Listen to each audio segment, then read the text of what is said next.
At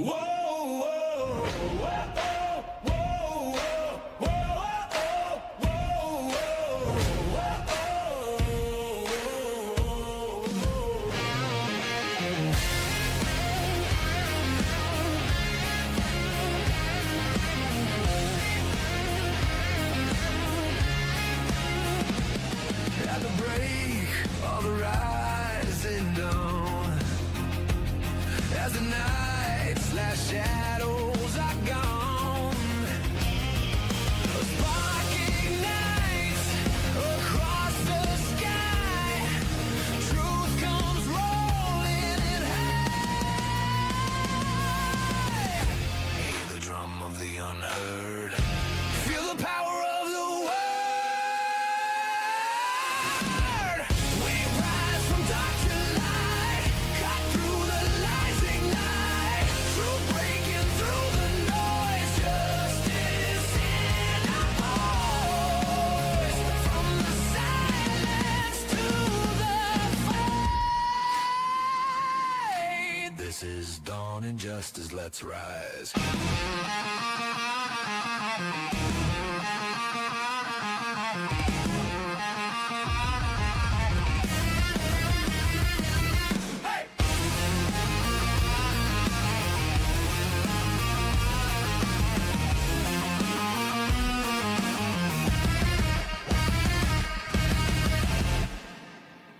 Across the wire, through the storm, we won't conform, we won't be warned.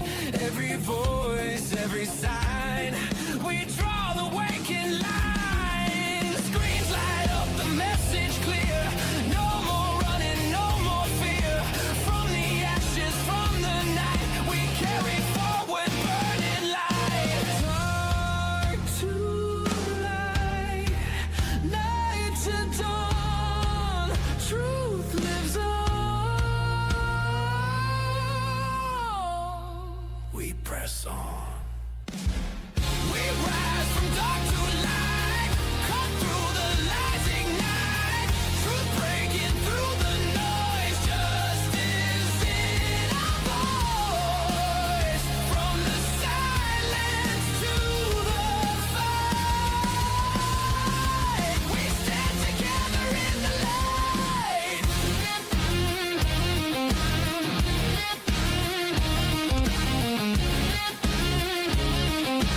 This is dawning justice, let's rise.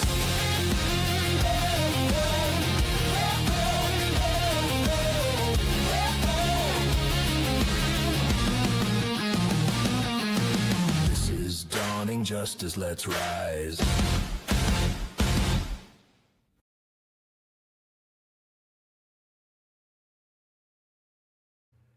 Good morning, everyone. I am Josh the Justice Cometh, and this is Dawning Justice, your morning news wrap-up show from yesterday. So, let's see here. Let me go ahead and get my chat up here. I always forget to do something. There we go. So, how is everybody this morning? We had a great fellowship in the Word last night.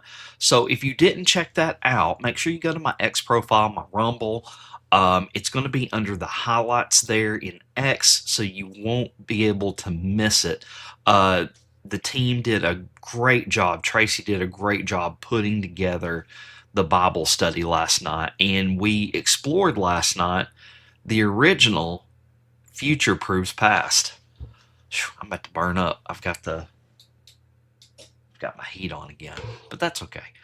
So welcome in, everybody. We are broadcasting from Rumble this morning. So if you are one of my Rumblers, make sure you give me that thumbs up. Don't forget to do that because, we have all these people watching on Rumble, but I get not like a quarter of the likes. I guess I don't do a good job. But anyways, we are broadcasting from the YouTube over there. So if you're one of my tubers, don't forget to give me that thumbs up over there as well. And we're also broadcasting from Facebook this morning. So I also see some love going over there on Facebook. So thank you so much. And we are also broadcasting from pilled.net. So make sure that if you're my Pilled family over there, hop in the chat and say hey. And don't forget to hit that red pill and repost. So my Xers this morning are already being excellent this morning. So thank you over there. And if you could, please give the show a little quick little repost over there and get it in everybody's feed. Listen, on X, there's something amazing that has happened. It's like all of the algorithm has went back to normal. I'm seeing people I haven't seen before, in a long, long, long, long time. Um, and it just seems like that we're getting a ton of engagement over there, even though I've got a quarter of the followers I used to have. Um, because my original account got. So if you're not following me on X, make sure you go to Justice Cometh #1. That's my new account, after the whole little UFC debacle there. But that's okay. We're rebuilding, and that's what we do. When we get axed, we just start right back up and get right back out there. So everybody that has pushed my new account, I very much appreciate it. I'm trying to follow as many people back as I can. X limits you on how many people you can follow at a time. I think it's like 10 or 15 at a time. Then you've got to wait like an hour or something like that. It's crazy. It's crazy. So, but anyway, so again, thank you everybody for joining us this morning. And don't forget, ladies and gentlemen, today's episode is brought to you by JusticeRooms.com and JusticePetClub.com. So guys, listen, I don't team up with just anybody on sponsors. We tried the products. We like the products. They work. Now, I haven't had the mush puppies personally, but I'm taking your guys' word for it. So, and here's my camera doing that thing again. Oh my gosh. So I had a lot of rave reviews about Justice Pet Club, the mush puppies. And let me just show you these two quick products real quick, and then we will get to it. So for you, this is the most important one on JusticeRooms.com. It's the Enforce Coriolis Versicolor. This is the main mushroom. It's turkey tails, guys. This is the main mushroom that will get your body back into balance and get it jump started. Okay, this is the overall one that you need to be taken. Okay, and it's also the most inexpensive product that they sell as well, too, over there. So for your pets, though, this is the one, especially if you have dogs. Okay, it's the Coriolis. It's what is in this right here for pets in a pet treat. Had a lot of rave reviews about, the dog had tumors. The dog's tumors are shrinking now. The dog's mobility's getting back. And they also make a sauce for cats to put on their food. So if they're not going to eat these dog treats, then make sure you get the cat sauce over there and check that out. A Dutch Rumbler says turkey tails are fantastic. Been taking them for years. And see, here's what's good about our products. 100% made, sourced, packaged in the USA. And they guarantee the most potency out there. Because you got a lot of these other things that put a lot of these fillers in them and stuff, especially the ones that you find at your grocery stores, okay, and your drug stores, and the ones that are quote-unquote tested. So make sure, let's just bypass the big chains, the Walgreens and the Walmarts and the Targets and everything out there. Let's buy from a Patriot company. So just go to JusticeRooms.com for you, or JusticePetClub.com for your furry friends. All right, guys. We also deal with Hunter's Blend Coffee. They're a sponsor for us. So, guys, I'm telling you, this coffee, Tracy absolutely loves it. So right here, they offer the original roast. They even offer the pods, guys. They got original roast, black powder, Java rum, and Dawn's Early Light on that. And you can see right there, you can buy just all Dawn's Early line if you want to. They also sell a great shirt and a great mug too. I mean, it's the Great Awakening. They believe in the Great Awakening. So guys, I want to show you something real quick that Mike did the other day. It's hilarious. Mike is one of the owners of Hunter's Blend Coffee. And he said, just created another good recipe with creamer, because those guys don't believe in using creamer. Okay, their coffee is that good.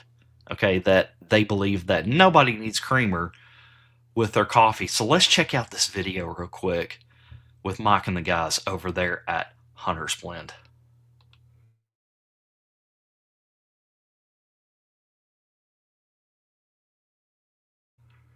They are literally, look at that, guys.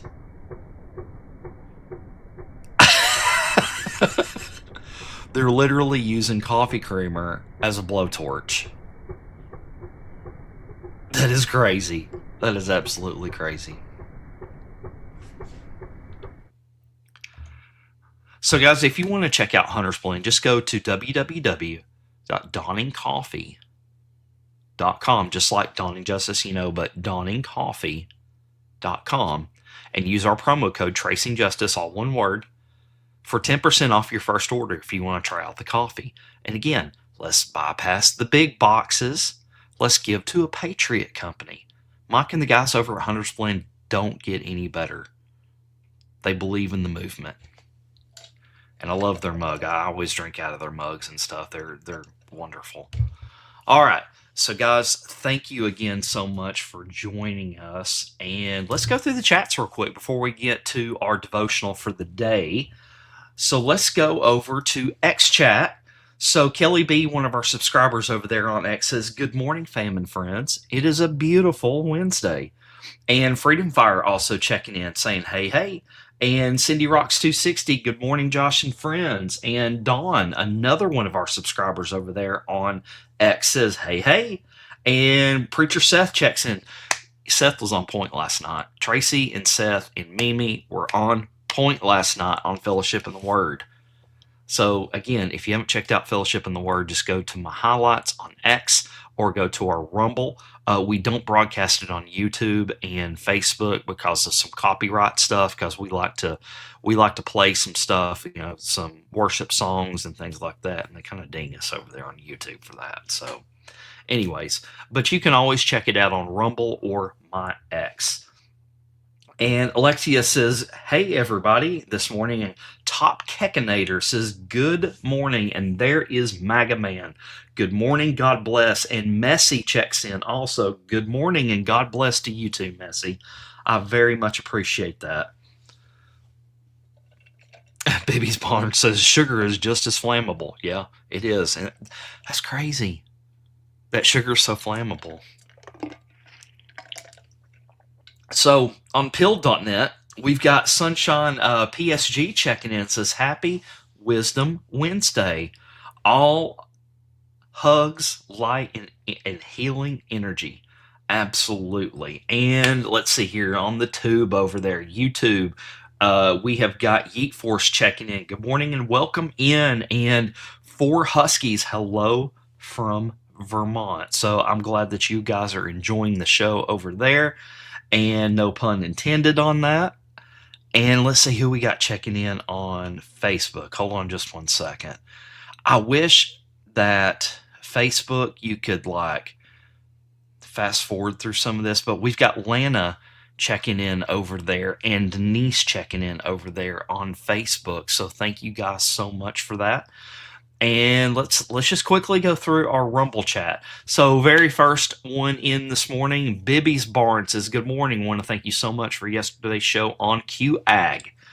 It was really well done and I learned a lot. Sincerely, and thank you so much. I just showed you some of the basics. There's a lot of advanced stuff on QAG that if you haven't seen it, you're probably kind of scratching your head. Maybe we'll go a little bit more in depth in QAG next time, and kind of like a part 2. I just kind of wanted to get you guys up and rolling where you understood it. You're not afraid of it. You're going to understand that you can't break it. Things things like that. Sunshine says, heavy whipping cream fan here. That's not bad. Let's see here. Who else we got checking in? So again, Sunshine PSG also double dipping over there on Rumble. So welcome in this morning. And Debbie V57, good morning. Onward Truth. So they turned me on to a post and I made it and it kind of took off a little bit. And I gave a hat tip to Onward Truth for turning me on to that information. So she says, good morning. Where are we going? We go all, y'all. Thank you again, Josh, for the hat tip yesterday. I'm working on getting through all the new friends. I will follow back all as soon as X lets me. So Onward Truth knows exactly what I'm going through now. It's a process trying. When you get so many follows at one time, it's like you can't follow everybody back at the same time because they kind of throttle you on that. So Garth97, good morning, and a Dutch Rumbler, good morning, and let's see, I believe I already said Debbie V57, but I'll say it again. Good morning, Debbie V57, so thank you for checking in. Freedom Fire also checking in. Nana2112, good morning, everyone. So good morning to you. Yeet Force is our main mod over here on Dawning Justice, says good morning, everyone. And let's see, Leanne999, good morning, and she's like, I made it on time. Thank you so much for waking up with us this morning. Christine G68, good morning. And let's see who else we got checking in over here on Rumble. Dolphins 2278, good morning. Rhea, good morning also over there. And Mary Cullinup, good morning. See a lot of my regulars in here. Seth Larrabee also checking in over there on Rumble, so thank you so much. He says mainstream nutrition products are absolute trash. So if you don't know, Seth is going to be starting up a Maha show for us on Truth or Media. It's the morning, guys. Sorry about that. So he is getting everything planned out on that. We hope to launch that here, I hope, in the next month. But, it takes a long time to launch a show. So let's just be patient with us. So Mrs. B623, good morning to you. And Twice Barb, good morning. So let's see here. Who else we got? Busy all the time. And thank you so much for coming back to the show. I very much appreciate that. Coffee Gal 1776, Grand Rising. So thank you. Hey, Brouhaha, thank you so much. Brouhaha was in there for most of the show last night for Fellowship in the Word. Let's see here. And I believe, let's go back to X real quick. So 343 is checking in over there. Says, good morning, Josh. And Rebel Yell 77. Hey, y'all. And let's see, Jen checking in over there. Dental Lee checking in over there on X. So we got a couple little late check-ins. So thank you, guys. And let's get rolling with things. Let's get our daily devotional started. I'm going to be reading a daily devotional from Signal Over Noise. I believe it was for hers from yesterday. Seth did such an excellent job on the one yesterday. And just like I was saying, it really hit hard and brought everything home last night on Fellowship in the Word too. And again, guys, the Bible is the original, future proves past. And also, Seth reminded me of something last night that I hadn't said it in a little bit, and I need to get back to saying it. We all love Q. We love the Q operation, okay? But, the drops are only going to take you so far. We're coming into the biblical time. It's going to be biblical. And we're seeing that literally every day because we're seeing evil everywhere. The scales have been removed from all of our eyes. So if you're just concentrating on the drops and the political, there's two phases to this battle. Yeah, there's the political battle, the informational battle, and things like that. But there's also the spiritual battle. So if you're not reading the Bible, if you're not in the Word, you don't have your weapon. You don't have the sword of truth. So you might be armored up with the armor of God, but if you never bring your sword out of the sheath, you're just going to get pummeled on the battlefield. Because the only weapon we have against evil is the absolute truth, which is the Lord, the word of the Lord. I'm just saying, guys, just listen. Read a little bit of your Bible every day. It's how you keep your connection with the Lord. And if you don't have that connection, you're not going to be able to fight on the battlefield. You're just going to be stuck on the bench back there while everybody else is fighting the battle. Hey, Trace3, for checking in on X over there. Says, new to your live feeds, already loving that you're making sure to put the Bible over Q. Absolutely. You know, that's why we do a Bible study every Tuesday. You know, I came into doing Tracing Justice, and then Tracy come into it, and we got some push to, you know, we talked about our faith a lot on our political show. We still do. But we decided that we needed something one night dedicated to the Lord. And guys, let me tell you something. I go into a lot of live streams and stuff, and you know, where they're preaching and, you know, reading the Word of God, and we're blessed. And let me tell you why. Is because when you do a live stream like that, not a lot of people want to come into it for whatever reason. You know, they're so absorbed in the Q operation and so absorbed in the political atmosphere that they forget about the most important war, and that's a spiritual war. So I don't see a lot of people coming into those live feeds. Like over on Pilled, I'm starting raid to a guy that does a morning devotional now. I raid to him every morning, and I watch a little bit of his show while I'm trying to get ready for work. But the point I'm trying to make is that, you know, we had like, I think almost 2,500 live on a Bible study on Tuesday night. I love Alpha Warrior, but we beat him last night on X on a Bible study. And that's absolutely amazing, and I can't thank you guys enough for that. A church, I'm not saying we're pastors or anything like that, but a church would love to have 2,000 people in it. It's absolutely amazing what the Lord is doing right now. There's a great revival going on in our country right now. Hey, JKJ7VA, thanks for checking in over there in Rumble. I see you are here 17, so thank you for checking in as well. But it's just absolutely amazing. And I'm just glad that we've got a front seat for it. So guys, let's go through a daily devotional for today. Signal Over Noise says, run from the darkness. There are some things that you don't pray about keeping. You don't manage them. You don't compromise with them. You don't see how close you can stand without failing. You run. The Bible says, and have no fellowship with the unfruitful works of darkness, but rather expose them. And that's Ephesians 5:11. We live in a culture that wants us to become comfortable with darkness. And see, you know, hey, Stephanie, thanks for checking in over there on Facebook. But you see, guys, here's the thing before I go further. Every day, it's being forced down our throats. Acceptance. Accept the LGBTQ plus whatever. Accept people mutilating their bodies. Accept parents mutilating kids' bodies.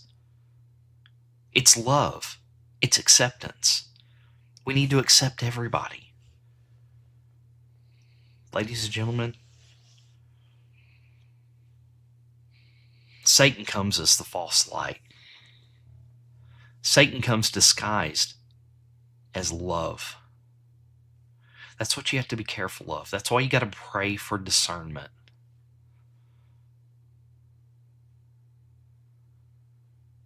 You can't just be fooled that God is just all love. God is love. He loved us so much, he gave his only begotten Son to die on the cross for all of our sins. That's how much he loved us. But God is also a jealous God.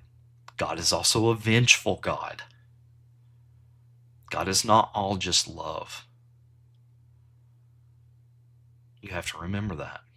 We live in a culture that wants us to become comfortable with darkness. Call sin self-expression. Call compromise tolerance. Call deception your truth. Call rebellion freedom. And if you refuse to celebrate it, you're told you're the problem. Notice how they do that. If you ever push against them, they shun you. But I thought they were all about acceptance.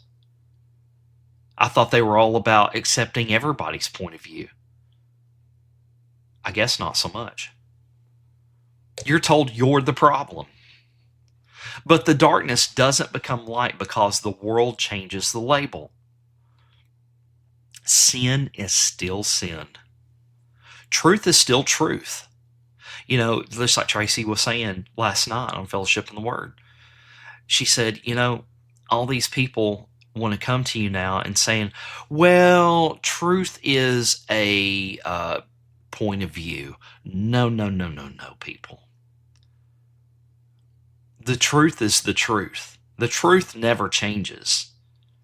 The truth doesn't hide behind darkness. The truth doesn't operate in secrecy. The truth is still the truth. Jesus is still Lord. The danger begins when Christians stop recognizing the darkness. Hey, Steph, thank you for checking in over there on YouTube. Because we stared at it for too long. We've watched it. We've laughed at it. We've excused it. We slowly allow it into our homes, our minds, and our hearts. Then one day we wonder why light feels so distant. Scripture warns us, for you were once darkness, but now you are light in the Lord. Walk as children of light. And that's Ephesians 5:8. Notice what Paul says. He doesn't say study the darkness. He doesn't say blend with the darkness. He doesn't say make the darkness comfortable around you. He says walk as children of light. Christian, there may be something in your life you already know God has been telling you to leave. And Seth said this so eloquently yesterday. Sometimes I've had to fire friends. Sometimes I've had to divorce family. You don't want to associate with people that are continually sinning, that are continually doing things that are pulling you away from your walk with Christ. A relationship pulling you away from Christ, a habit you've been secretly feeding, entertainment poisoning your thoughts, bitterness you've allowed to grow, a compromise you keep defending. You keep asking God for another sign. You know, that compromise you keep defending, I can think of one right now that is growing and growing and growing in the Christian community. It's acceptance of your kids being transgender, being binary, being that they decide they want to be gay. Because we're afraid that if we don't accept that, then we're going to lose our children. Then they're going to want to not talk to us. But ladies and gentlemen, let me tell you this. When you accept that and you never address it and you feed that sin, you're literally leading them and telling them that that sin is okay. Let that sink in for a second, ladies and gentlemen. And I'm sorry if you're listening to this broadcast and you have a son or daughter that's gay and you've just kind of accepted it. If you never push back against it, you're not doing your job as a parent that follows the teachings of Jesus Christ. I hate to hurt your feelings. You're probably turning me off right now, but you know it's true. A compromise you keep defending. You keep asking God for another sign, but maybe the conviction is the sign. Stop asking how close you can get darkness without failing. Ask instead, how close can I walk with Jesus? Joseph didn't negotiate with temptation. He ran. Paul told Timothy, flee also youthful lust, but pursue righteousness, faith, love, peace. And that's 2 Timothy 2:22. Sometimes the most spiritual thing you can do is run. We did a whole Bible study on this. You don't try to stay around sin. You don't try to play nice with sin.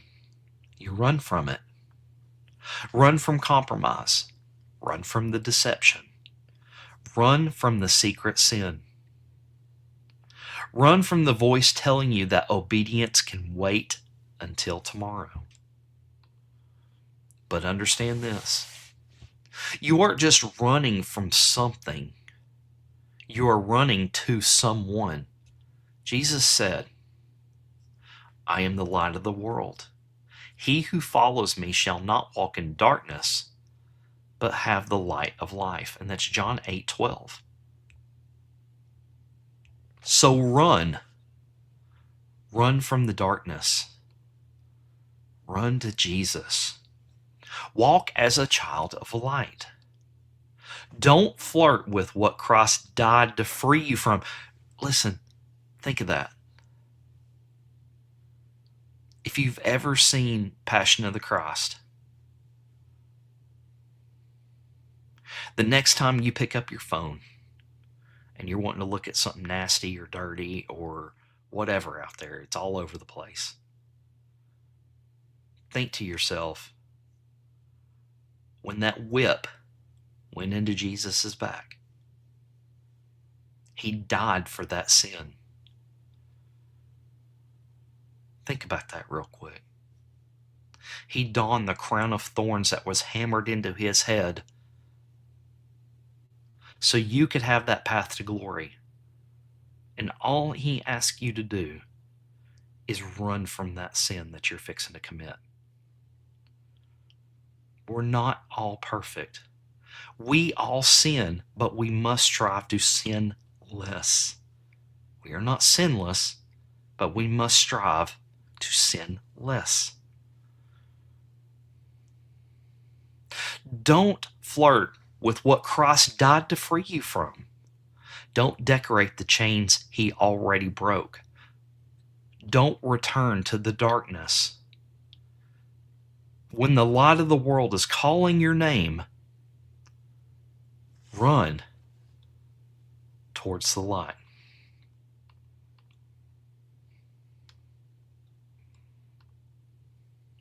And here's the graphic for those that can't see the screen. It's run from the darkness, and there's Mimi running towards the cross on the hill.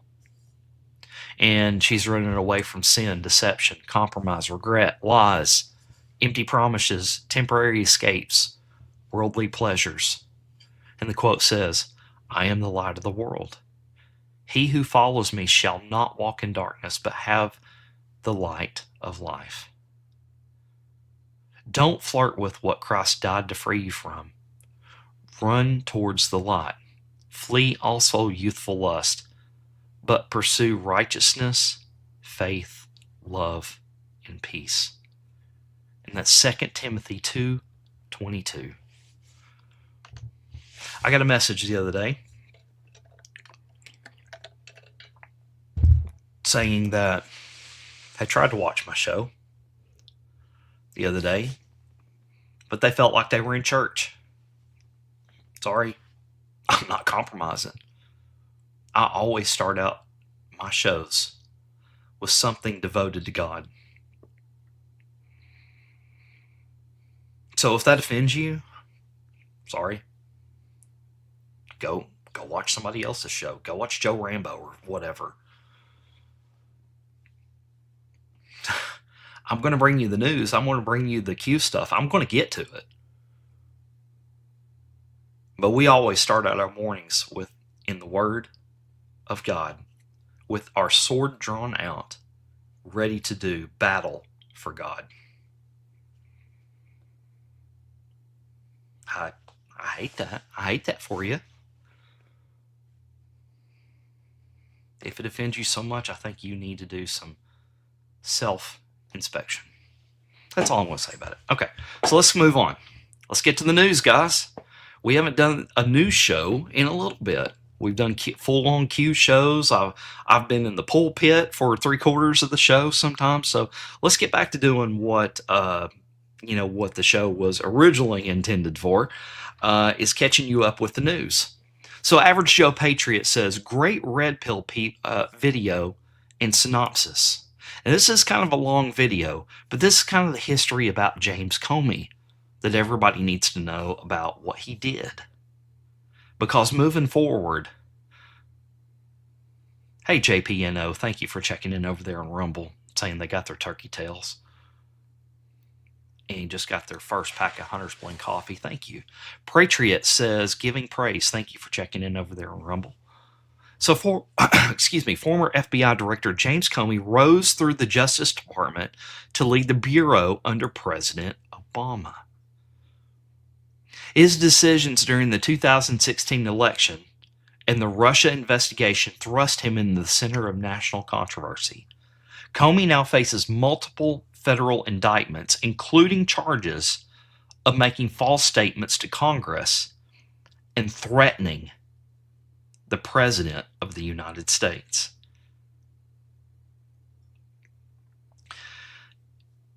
What we're fixing to learn Thursday about the election interference, the foreign interference of the election, it's all tied together. Crossfire Hurricane, Julian Assange, WikiLeaks, Seth Rich's murder, Anton Scalia's murder, the deal made on the tarmac with Bill and Loretta Lynch, CrowdStrike, the DNC hack, the war in Ukraine, the Iran conflict, the Fed, Five Eyes. It's all one huge web of deception and criminality. And James Comey was at the center of it. He was Hillary Clinton's little lackey. It all starts with the Clinton Foundation, people. The pill must be easy to swallow. The lead-in. So let's watch this. It's about 18 minutes about James Comey. I wouldn't show it to you unless I thought it was important to try to catch everybody else up that maybe is just now coming into the movement. So here we go.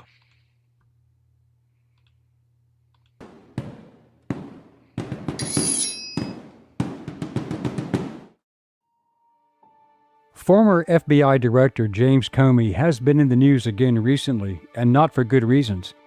In September 2025, the Department of Justice announced an indictment charging Comey with making a false statement to Congress and obstruction tied to his September 30th, 2020 testimony before the Senate Judiciary Committee. Comey was indicted by a grand jury on 2 counts, allegedly making false statements during congressional hearings, perjury, and obstruction of justice. The public explanation was a revisiting of the seashell controversy, where it is alleged that Comey threatened President Trump through the 8647 Instagram post, which prosecutors said a reasonable recipient could interpret as a serious threat against President Trump. Attorney General Todd Blanche stated the 11-month investigation by the FBI and DOJ has uncovered a mountain of damning evidence. To date, Comey has denied violent intent or of committing previous crimes, and legal commentators have questioned whether prosecutors can prove criminal intent on the 8647 issue. But is this the real reason for the indictment, much of which has yet to be released to the public? The evidence indicates no, so let's find out why. Who is James Comey? How did he become controversial? What federal laws did he allegedly violate? Why did it take so long to bring charges? Hello, I'm Colin Heaton, former history professor, Army and Marine Corps veteran, and welcome to this episode of Forgotten History. The beginning of the toughest 26 days in Marine Corps history. With confidence in our armed forces. 36th President of the United States died this afternoon. Tell them there are children and women in here and to call it off.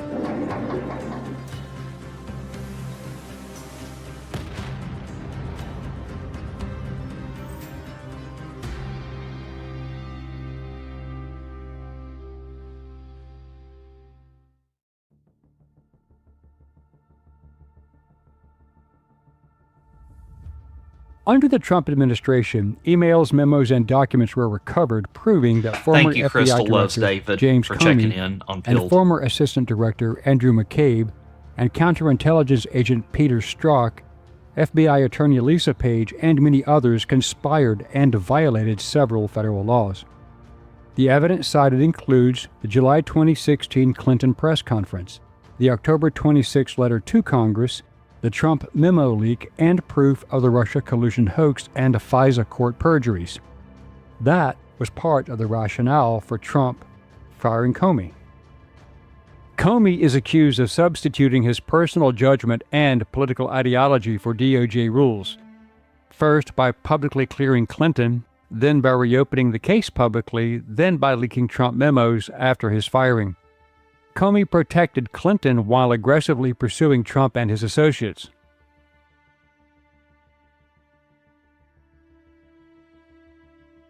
Currently, the DOJ Inspector General findings regarding ethics and policy violations include unauthorized disclosure of sensitive FBI information, and Comey admitted that, after Trump fired him, he gave contents of one Trump meeting memo to a friend, Columbia law professor Daniel Richman, to pass on to the New York Times. The DOJ Inspector General investigated Comey's retention, handling, and disclosure of those memos. But why were these charges not brought years ago? The original IG finding was that Comey violated FBI DOJ norms, document controls, and policies by retaining and disclosing official FBI records.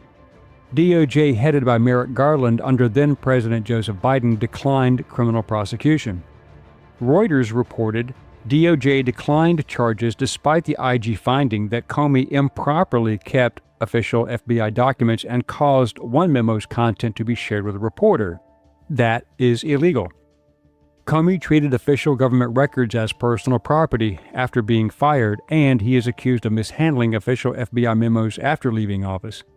The IG found the memos were official FBI records, not Comey's private documents. Under Biden and Garland, he was not prosecuted. Comey testified that he hoped disclosure of the Trump memos would lead to appointment of a special counsel connected to the now proven false accusation of the Russia collusion hoax perpetrated by Hillary Clinton, Barack Obama, and many others within the Democrat Party.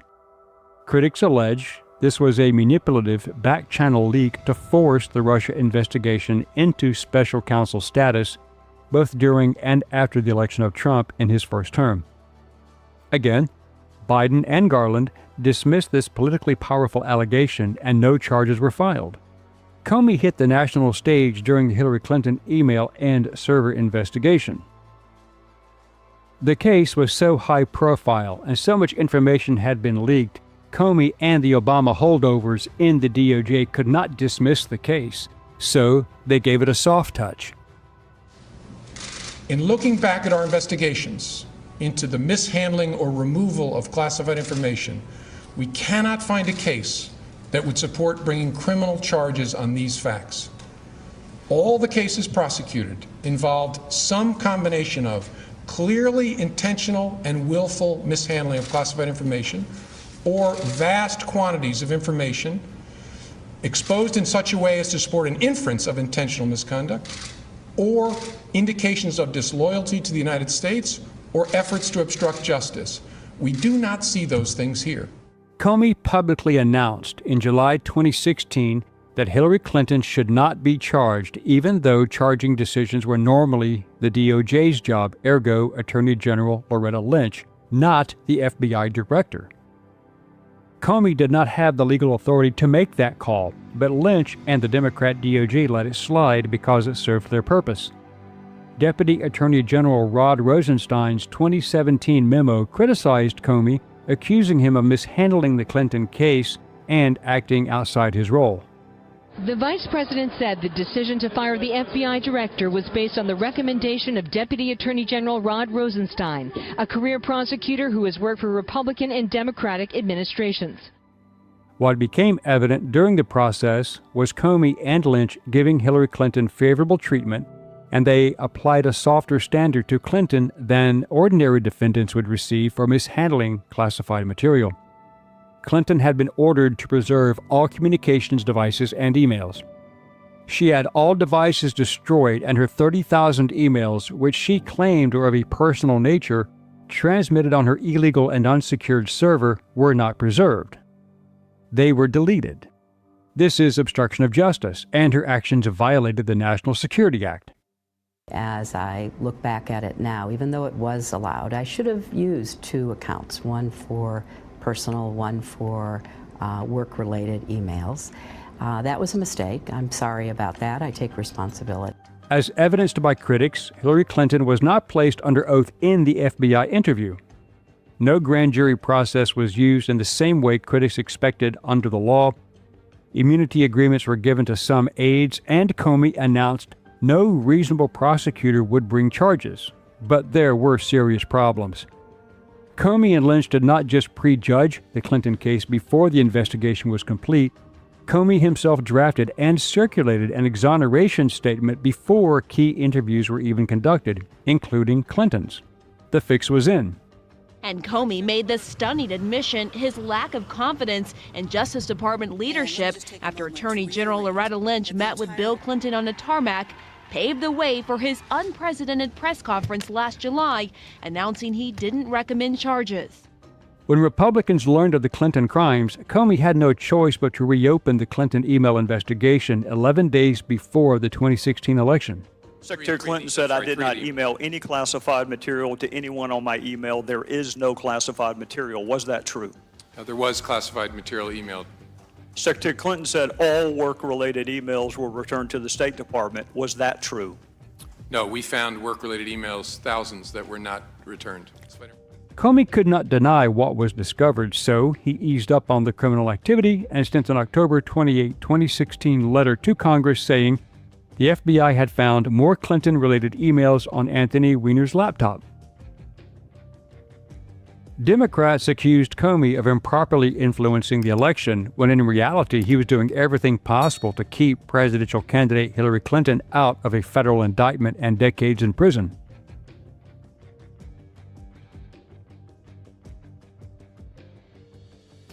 Finding: the Obama administration's Inspector General publicly criticized Comey's handling of the announcement and decision-making process, but this was window dressing, giving the appearance of a rebuke, and Comey then cleared Clinton again 2 days before the election. No charges, although any other ordinary American would be posting bail if they had the money. Comey announced on November 6, 2016, that the new emails that were discovered had not changed the FBI's conclusion. Republicans accused him of rushing the review and again protecting Clinton. This was an astonishing development, as several were labeled top secret and special access program, the highest classification, and dealt with major national security concerns.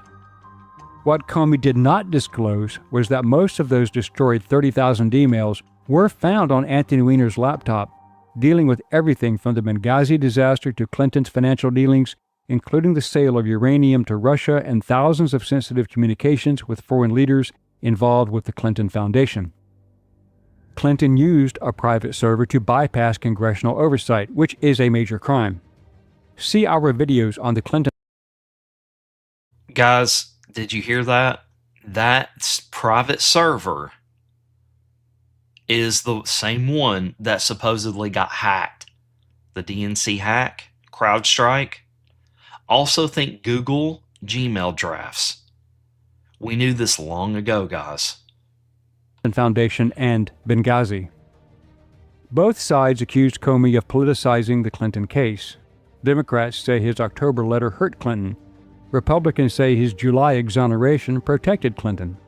Again, the Obama and Lynch IG found serious breaches of legal protocol but did not determine that Comey's decisions were driven by political bias.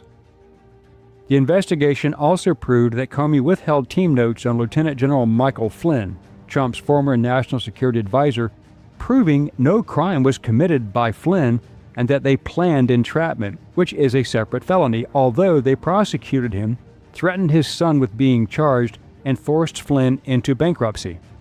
Flynn later filed a $50 million lawsuit against the DOJ, which was recently settled for $1.2 million and a complete exoneration following the pardon he received.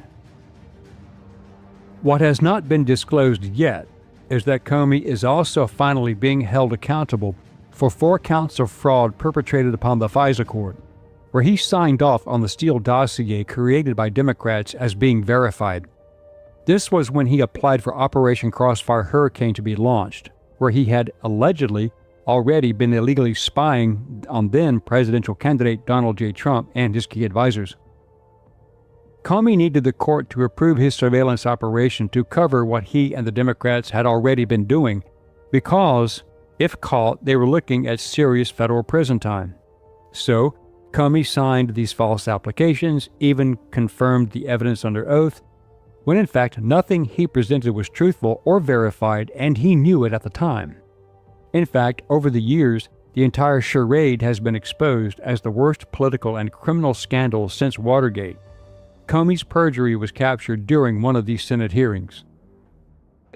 Do you stand by your House testimony on March 20th that there was no surveillance of the Trump campaign that you're aware of? Correct. You would know about it if there were, is that correct? I think so, yes. Okay.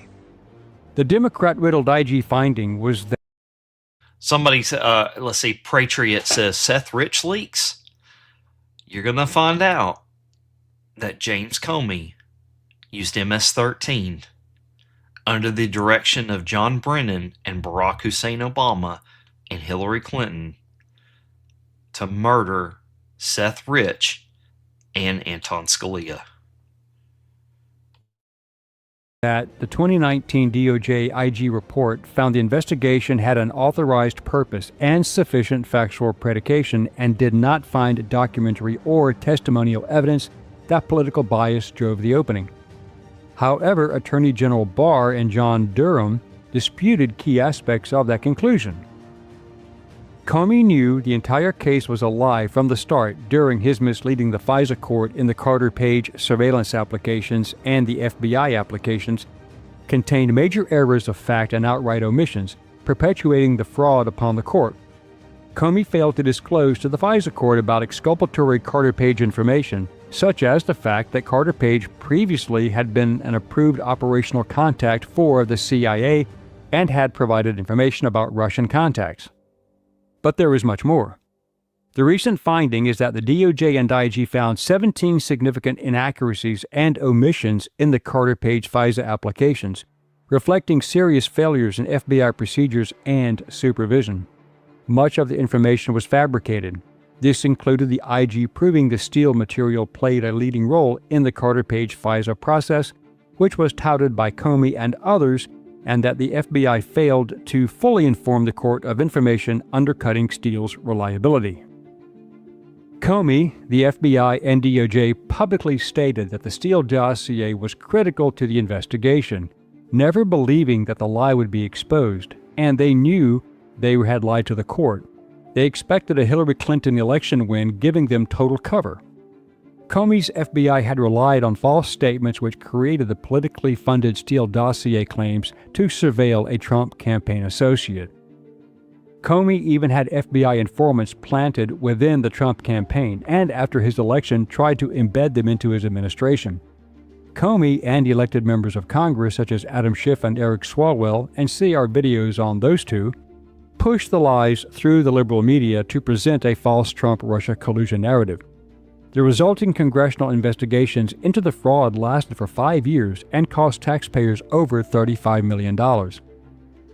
The final word came from independent counsel Durham's report, which sharply criticized the FBI's handling of Russia-related intelligence and investigative decisions.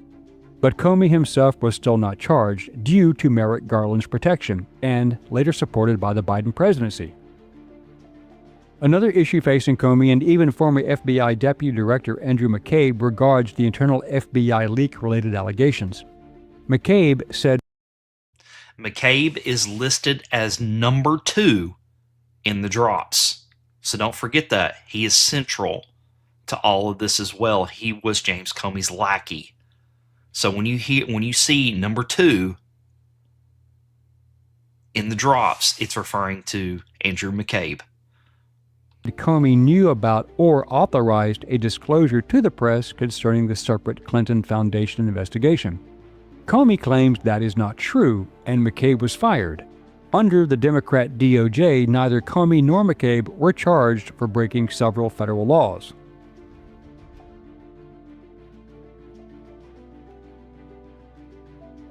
Most Americans have lost trust in the FBI as well as the federal government in total. Even the IG framed the problem as institutional. Public trust is damaged when law enforcement officials abandon norms or appear politically biased, let alone commit crimes on behalf of a political ally and target a political opponent. The greatest criticism was that a Democrat Obama FBI and DOJ violated their oaths of office and covered up the greatest political crimes in U.S. history and tried to overthrow a president. Treason is not too harsh a word for working with foreign governments such as North Korea, China, Iran, and Russia to interfere with a presidential election, let alone continue that process with a compliant and abetting Congress to try and remove a duly elected president through fraud. Comey is represented by former U.S. Attorney Patrick Fitzgerald. We will post a follow-up video later when and if required. Thank you for watching this episode of Forgotten History. If you liked what you saw, please click like, share, and subscribe. And if you would like to assist with the ever-increasing cost of production, please consider becoming a channel member and joining our Patreon page.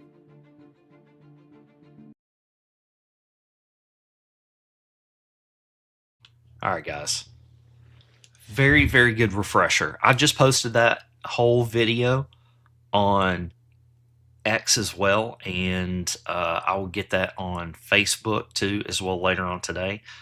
That is a great red pill to people that's just now coming into politics, to people that's just coming into the movement, about literally what James Comey did to our government and weaponized the FBI. Hey Jeans, thank you for checking in over there on Rumble, even if it was just for a short time. Have a good day today. Yeah, I agree. It was a really good video. AJP turned me on to that one because he loves the history stuff. So, and I very, very much appreciate that one. So let's keep rolling through the news. Real AF Patriot says 2020 election declass is coming. And let's watch this video.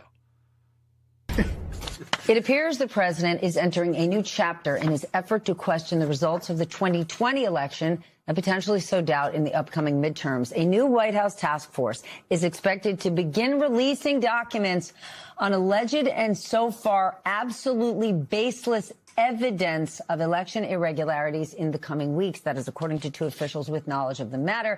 An acting director of national intelligence, Bill Pulte, will be a part of it. I'm going to guess front and center. Joining the group chat, MS Now senior national security reporter David Rode. What do we need to know, David? So your summary was perfect as always, but it's very concerning. This is, I think, the first of a bunch of efforts we're going to see between now and the midterm elections to sow doubt. And all this is unprecedented. So this task force in the White House is going through thousands of pages of classified documents from the CIA, the NSA, and looking for election irregularities. The president himself can declassify it, and they can cherry pick examples that may be playing to the president's conspiracy theories. Just this week, last week, a top Justice Department official sent letters to every single all 50 states to election officials saying, if you allow non-citizens to vote, we will prosecute you on federal charges. No election official that I've ever heard has intentionally allowed a non-citizen to vote. That is spreading the president's conspiracy theories about massive non-citizen voting. This is not in the story, but Secretary of State Rubio is hosting a conference of international leaders about the spread of Antifa worldwide. It is not a worldwide thing, but this is just what we're seeing. And then we've reported this before, but FEMA, which is supposed to provide grants, that the new tactic is to cut off FEMA grants unless state and local governments agree to election rules the president wants imposed. That is unconstitutional. The Constitution says state and local officials count the votes, so the president can't count the votes if they see if they get reelected or not. And so all of this is just, I had one expert say to me, you're not crazy. No president has ever called it a whole of government approach of interfering in federal elections. The federal government has no role. And so that's what's so alarming. Which is why the president. So you're going to hear that word a lot. Where Truth says, yeah, baseless. You're going to hear that word a lot. Baseless allegations of 2020 election interference. These people are in full panic mode right now. And listen, I don't mean to spread any kind of fear or anything like that, but we know what happens when bad news is fixing to break for them. False flags. Stay vigilant. Keep your head on a swivel. You never know what can try to happen. The war rages on. Moves and counter moves. I'm telling you folks, Thursday is going to be fireworks. Expect fireworks. Whew. Man, oh man. Let's keep rolling. Gunther Eagleman reports blockade is back on. Iran is getting crushed. Trump just flipped the switch. U.S. Navy resuming full naval blockade on Iranian ports in the Strait of Hormuz, costing them $400 million a day, while CENTCOM pounds targets in wave after wave of strikes. Trump, we gave them a chance. They shot first. Big mistake. Shipping traffic down to a trickle. America is done playing games with these terrorists. Full control incoming. At this hour, the blockade is officially back on. Right now, U.S. Central Command is resuming its naval blockade of Iranian ports in the Strait of Hormuz after Iran has continued to target shipping in the waterway. Today's action means a reversal for President Trump, who says he has no regrets. Given how the Iranians have been behaving, do you have any regrets about lifting the naval blockade or giving the sanctions waivers? No, I gave them a chance. I wanted to give them a chance at making a deal. You know, we had a deal 2 days ago. It was done. And then all of a sudden, they couldn't do it. They didn't like something about the deal. They couldn't do it. And they shot first, and that was a big mistake that they shot first because we have been knocking the hell out of them. They're very difficult people. 47 years we put up with it. Just last hour, CENTCOM announcing an additional wave of strikes on Iran is underway after a wave of attacks last night, all aimed at degrading Iran's ability to attack commercial shipping. In the 5-hour mission overnight, U.S. forces successfully striking multiple military targets, hitting coastal defense systems, missile and drone sites, and maritime capabilities. Time will tell how this blockade will play out. But in the meantime, what we know for sure, traffic in the strait is the lowest it's been in 5 weeks. Yesterday, just 10 ships passed through, compared with 130 on an average day pre-conflict. And while today is just the beginning of the action, Trump has an idea of how things might end up. And we will end up just controlling the whole thing. And what they're doing is being very foolish, very stupid, and they've treated people horribly. They've killed 52,000 protesters so far that we can determine.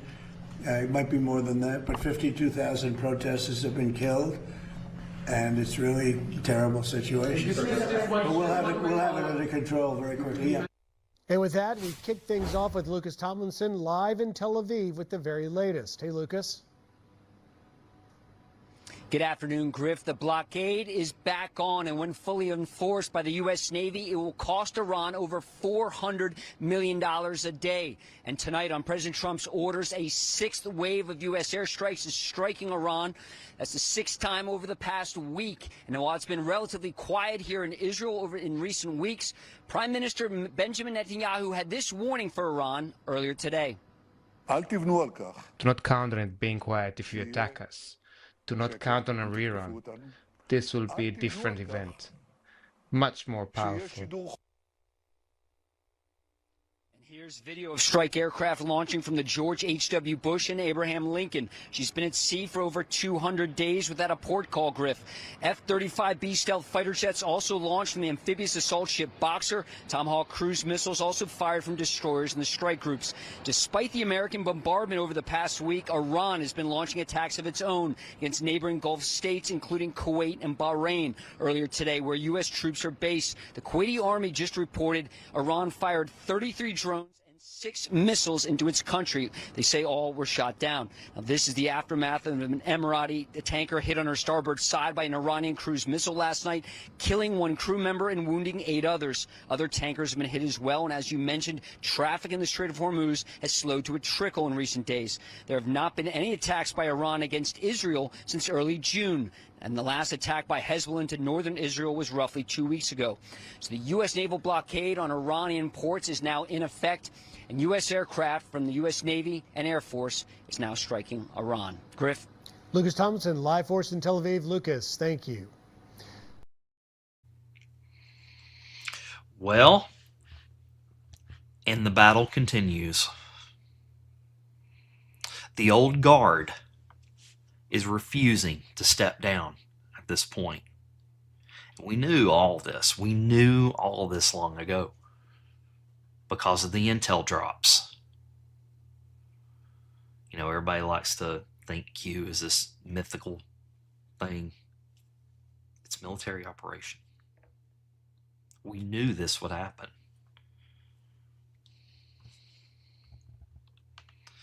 Holy smokes. Iran is crumbling under U.S. pressure. Iran's nuclear program, buried. Military, crippled. Gay Ayatollah, no leverage left. We're the new OPEC. The Gulf Arabs are building pipelines to bypass Iran. Guys, this is what I was talking about a month ago, the Trump reset. When you take London's most profitable venture, number 1 and number 2, war in the Middle East, and number 2, oil production, away from them, you collapse the old guard in London from inside out without ever putting any boots on the ground, without any American lives lost in great numbers. We're going to have one here and there, guys. It's life. It's war. It happens. And we pray for those that have sacrificed the ultimate sacrifice for our country. And we pray for their families too. This war is very real. Not everything is fake. U.S. strikes and blockades have Iran in a tailspin. No cards left to play. Trump has all of the cards. I don't like the way we say he abandoned the freedom toll. I would frame it this way, Kayleigh. I would say he proposed the freedom toll, and then the Gulf Arab allies said, no, don't do the toll. We'll invest a lot of money in America. That's how I would frame it. But I didn't write the intro. Nor did I. Now, so let's go back to 3 years ago. Take a little trip down memory lane, all right? Iran had a nuclear program. Iran had a military. Iran had proxies that were taking hostages and killing people. Iran had an Ayatollah who was straight. And we were giving them money. Now, they have no nuclear program. It's buried. They have no military. The Ayatollah is gay. Not that there's anything wrong with that. And their proxies are crippled. And inflation is lower than it was 3 years ago. Same with gas prices, same with oil prices. So you look at that and you say, also, now we're the new OPEC. And also, all of these Gulf Arab nations are building pipelines to circumvent the strait. So in 2.5 years, Iran's not going to have leverage over anything. And the only reason they're playing this game is they have no cards left to play. We decapitated them so brutally that the military faction is trying to keep this thing going because a peace deal, they lose the grip on power. And the guys that signed this memorandum of understanding, they didn't have the clout to enforce it. So we're creating a little civil war inside the country, and we maybe might have to do some more decapitation strikes and knock off another layer, because now this is a new dynamic. You have a blockade, oil sanctions, and airstrikes. Never happened before. We always had the blockade and the peace deal. Now we have blockade plus airstrikes. There is no way Iran's coming back from that. At some point, the Iranian generals will side with the people's will because those same people are their friends and family. POTUS is trying to give them a free pass to go in and take over their government, the people. He's not using CIA. He's not using color revolutions. He's using peace through strength. Do you see Iran attacking any U.S. like us personally? No. He is literally, as Jesse Waters says, decapitating the old guard until they absolutely have no moves left other than to capitulate and cut off the control from London.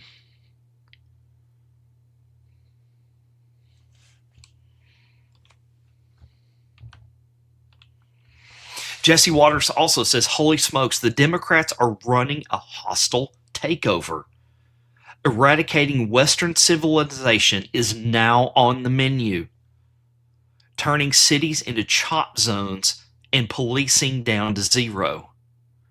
This isn't a political party, it's a tantrum. Plus an exclusive inside look into Mondami's Skid Row. And I want to read you a drop before I play this video.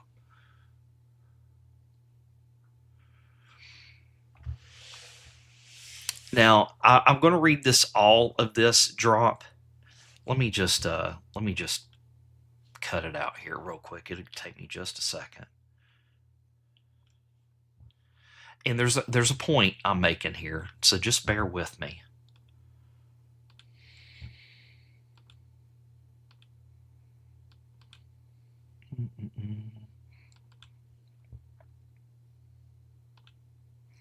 Q Post 34. Q Clarence Patriot. My fellow Americans, over the course of the next several days, I'm not saying this is going to happen over the next several days. I'm just reading this to you to get to a point in this, to make a point. My fellow Americans, over the course of the next several days, you will undoubtedly realize that we are taking back our great country, the land of the free, from the evil tyrants that wish to do us harm and destroy the last remaining refuge of shining light. On POTUS's order, we have initiated certain fail-safes that shall safeguard the public. Somebody was asking me earlier about being prepared and things like that, and having ammo and stuff like that. Guys, it's not going to go down like that. On POTUS's order, we have initiated certain fail-safes that shall safeguard the public from the primary fallout, which is slated to occur 11/3 upon the arrest announcement of Mr. Podesta, actionable 11/4. Confirmation to the public of what's occurring will be then revealed and will not be openly accepted. Public riots are being organized in serious numbers in an effort to prevent the arrest and capture of more senior public officials. On POTUS's order, a stated temporary military control will be actioned and special ops carried out. False leaks have been made to retain several within the confines of the United States to prevent extradition and special operator necessity. Rest assured, the safety and well-being of every man, woman, and child in this country being exhausted in full. And this is the point I'm trying to make here. However, the atmosphere within the country will unfortunately be divided as so many have fallen to the corrupt and evil narrative that has been long been broadcast. Okay, so here's the point I'm trying to make. When all of this eventually goes down, and we start cleaning out the government from the top down, our country is still going to be divided. We're not going to have unity first with the general public. That's going to come afterwards. Because there's still a lot of people out there that have fallen for the MSM narrative out there, that still listen to these little black boxes hanging on their walls. So if you think that our country is going to be united before all this stuff takes place, you're sorely mistaken. Yeah, it's good to prep for that stuff, but guys, it ain't going to go down like that. All right, so back to here. So we're going to take a look at this video. It's about, I think it's about 8-9 minutes long. So let's watch this video about the communist revolution. And unemployed Joy fired the first shot. Pow. This whole vote blue, no matter who, you're treating us like employees. You're treating us like we are obligated to obey you. You want obedience, not passion. I'm a liberated Democrat. Because liberated Democrats are not obedient to the leadership's supposed to be obedient to the people, not the other way around. Y'all want obedience. You don't want our passion. You want our obedience. You want us to obey you. We should not obey. As voters, we have to stop being obedient and we have to start being powerful. In a call to arms reminiscent of Santelli that sparked the Tea Party movement, the gates have been thrown wide open. Knives are out, and there will be blood. I think we're all on the same page that we hate the Democratic Party. I identify as a Democratic Socialist, but I'm running as a Democrat because the system creates this narrowness. So if you choose to register as a Democrat, you are not pledging allegiance to that party. This is a hostile takeover. They're coming in, laying everyone off, burning it down, and selling parts for... Listen, I want to explain something to you real quick, okay? Hold on just 1 second. I want to explain something. They know the death of the Democrat Party is on its way. They are trying to transition to another party, but it's not going to work. Because that identification on another party, President Trump is trying to basically give you a heads up that socialism isn't good either. It's worse. So that's why you're seeing this push to go towards socialism. They're saying, well, we're running as Democrats right now because we don't have socialism on the ticket. You're witnessing the death spiral of the Democratic Party right now. You are living out the intel drops right now. You are witnessing history, future proves past right now. Military planning at its finest. So let's continue to watch Jesse. Meet the lead arsonist, Ashik Siddiq. As Trump would say, a great American name. You'd like to abolish the Senate? That's part of our platform, and we don't think that's extreme. Let that sink in. Abolishing the Senate is their platform. And Democrat senators are endorsing them. And they ran on saving democracy.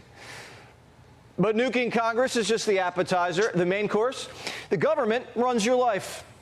The basic necessities of life should be run as public goods and not for private profits. And that is really resonating. So the government's going to give us food, clothing, and shelter. I don't know about you, but I kind of like what I'm wearing. And I know this, my wife loves shopping. A government-run department store, free clothes, doesn't sound chic. We're all in government housing, going to government-run grocery stores. Oh, and your doctor, he's gone. If you want to get money out of politics, put money in your pocket, pass Medicare for all. We get a Medicare for all if we fight for it. It's about taking on a system rigged against working people. We're winning because we're stand for Medicare for all. Dr. Siegel's my doctor. I don't want to trade him for Dr. Fauci. I love Siegel. I can get an appointment like that. But that's all going to change when everybody in Latin America shows up to the waiting room. Do you really believe in open borders and not having deportations? That's just incredibly contrary to law enforcement and security. America has a really long history of welcoming working class immigrants. But we have criminal illegal aliens in the country. Don't they need to be removed? We believe that demilitarizing the border, that violent oppression of working class immigrants who come here, is not something that most Americans want. So you can break into the country, rape and kill us, and stay for free. That's what ancient civilizations used to call war. But borders are just a start. Next up, police. They don't want to just defund a few million here and there. They want to take the budget down to zero. No police. Because the criminals, they're not who we think they are. Why is it so difficult to understand that in the future we might need less policing in the future? We actually would like our justice system to handle a real cause of crime in the country.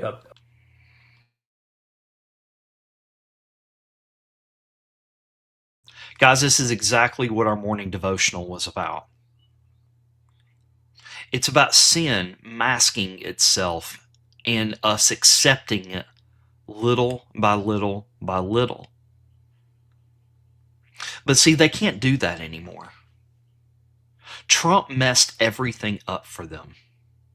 Their plan, quote unquote, has been accelerated so fast that everything that they do now looks absolutely ridiculous.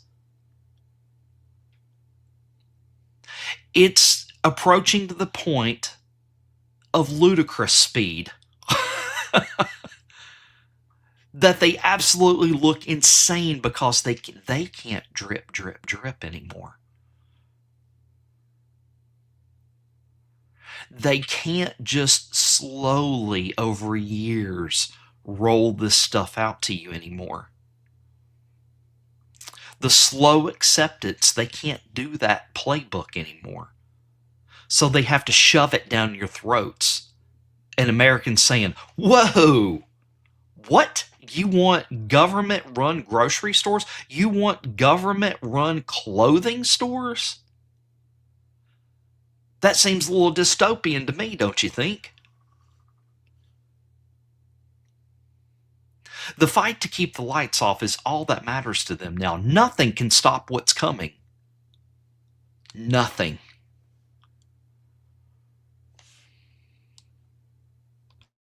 Millionaire class are getting away with terrible crimes against many Americans because they're profiteering on things like healthcare. Even the Soviet Union had police. It was kind of a police state. I like police. The police caught Jeffrey Dahmer. Is that a bad thing? Maybe they just want us all dead. They haven't really thought through what comes after the revolution because it doesn't matter. All that matters is that they have all the power. And I mean all the power over everyone and everything. And they're telling us what they're going to do with it. They're going to, quote, eradicate Western civilization. The most successful civilization in the history of mankind. Well, we won't be able to say mankind. It'll be humankind. It's the very civilization that created the rights and the freedoms and the opportunity that they're now using to destroy us and everything we built. You know, things like air conditioning, air travel, phones, cars, penicillin, classical music. Tim Apple is a billionaire. He created the phone that these communists are using to win elections. He's not a criminal. He's a genius. Abdul, who wants to be the first Muslim senator. You know, the guy running on free college, free health care, free housing. The guy who says he wants to choke us out. Well, he just banked close to $5 million last quarter. And guess who the Democrats sent in to stop him? Viewer warning. I am going to be working on our behalf. I am going to be telling the stories on our behalf. And you better believe I'm going to be doing it with a little bit of joy, a little bit of enthusiasm, a little bit of energy, and a little bit of stick it to them.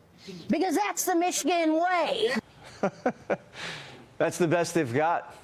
That's who the Democrats are sending in to stop the commies. Figures. Brooklyn Barack's too busy busting rhymes at the Jay-Z concert.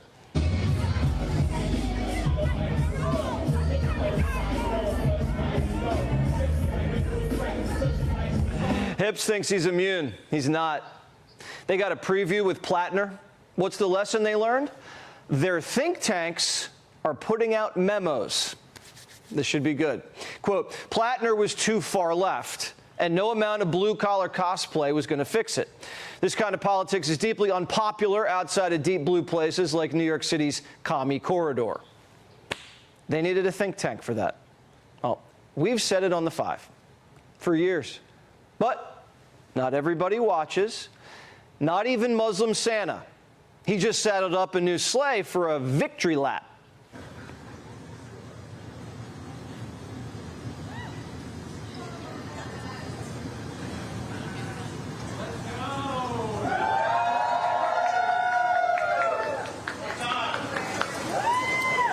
I get it. Mondani deserves to let loose a little. His comrades are winning coast to coast. But his own city's running on fumes. Rent just hit an all-time high. Homelessness out of control. Millionaires are leaving Manhattan and took $11 billion in revenue with them. Oh, and everyone's raping. But Mondani says, just a technicality. What I think is important to know is a lot of the increase in rape also comes from an expanded definition of what counts as rape, as well as survivors coming forward for. Again, did you hear that? It's just kind of expanded what is classified as rape. Again, we're going back to the morning devotional. Acceptance. Our acceptance of what's been going on all this years is going to be our downfall if we don't course correct. If we don't look to the Lord in Scripture, we're going to stray so far away that it's going to be almost impossible to come back. But guess what? I honestly believe the Lord sent us Donald J. Trump to course correct this country, because this country got on its knees and said, please restore our country. Yes, we have to walk through the darkness to see the light right now. And that's what you're seeing right now.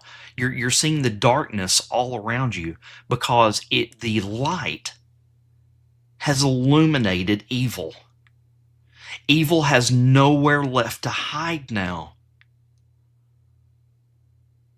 Evil has nowhere left to run. The only playbook that they have is to show you exactly who they are. Their time is running out. They have no other place. Trump, I hold all the cards. They have no cards left.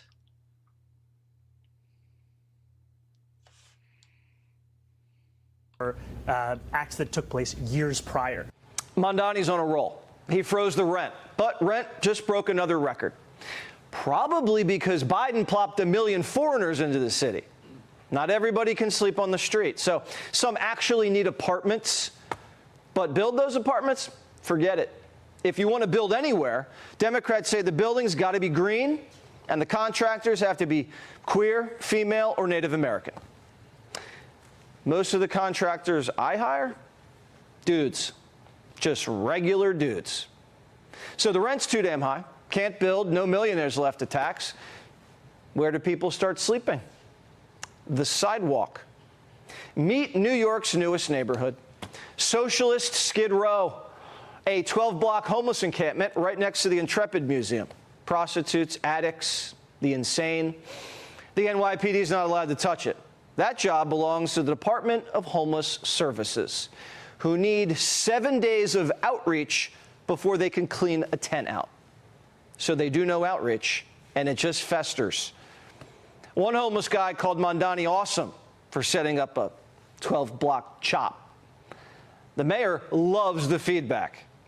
We are focused on connecting New Yorkers to shelter and on establishing a pipeline to stable housing, not just moving New Yorkers from one place to another place.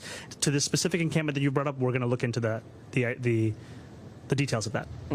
Well, we sent Johnny to look at Zorro to see for ourselves, and he made it back.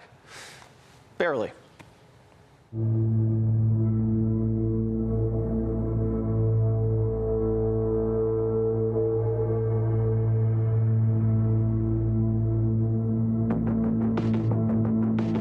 Right here we have a homeless encampment. There's beds right here. People are sleeping. We have umbrellas. This is what's happening in Mayor Mamdani's New York City. This is where someone lives. This is their clothes. They have an umbrella. Hand sanitizer, keeping clean, so that's good. And behind here we have a suitcase, we have a pineapple. Take a look at this. We also have tequila.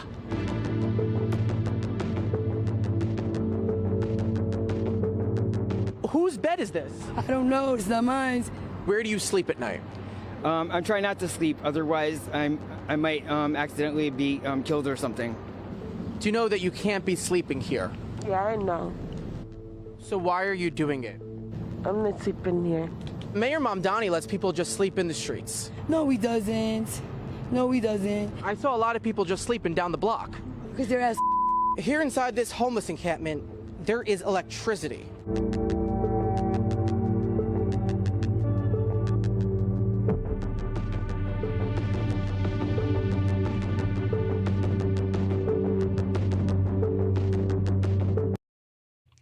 You will own nothing, and you will be happy about it.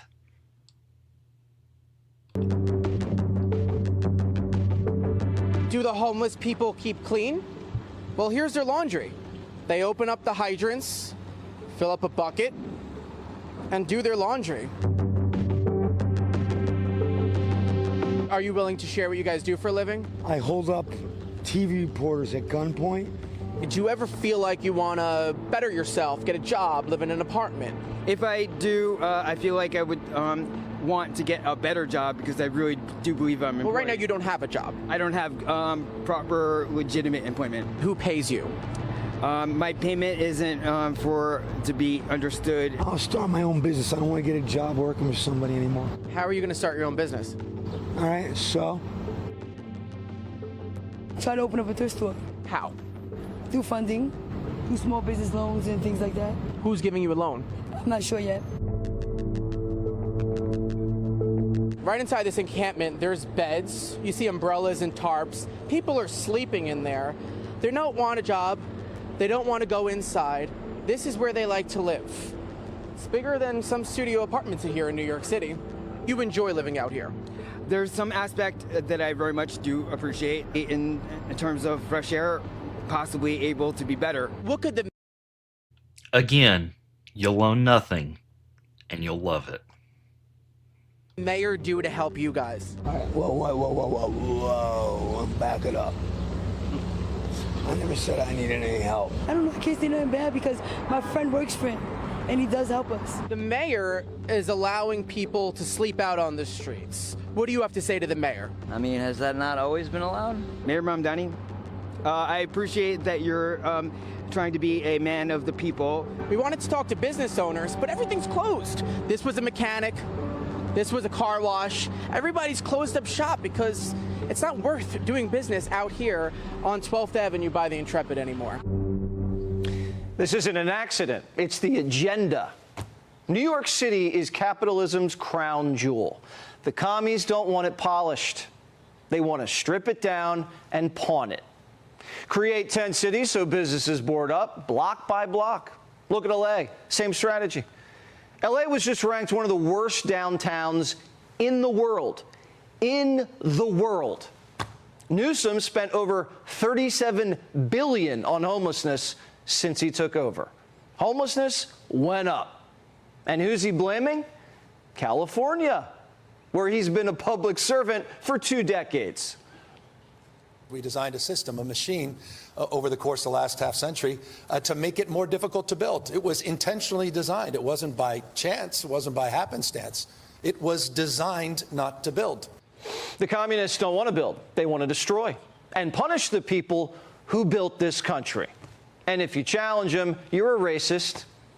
This isn't a political party. It's a tantrum. And if it's not contained, it'll get violent. So protect yourself. This is not a game. Everybody needs to understand these crazy little mini Mom Donnies who are popping up all around the country, they are a danger to you and your family. This is not a game. This is essential for your well-being and your family.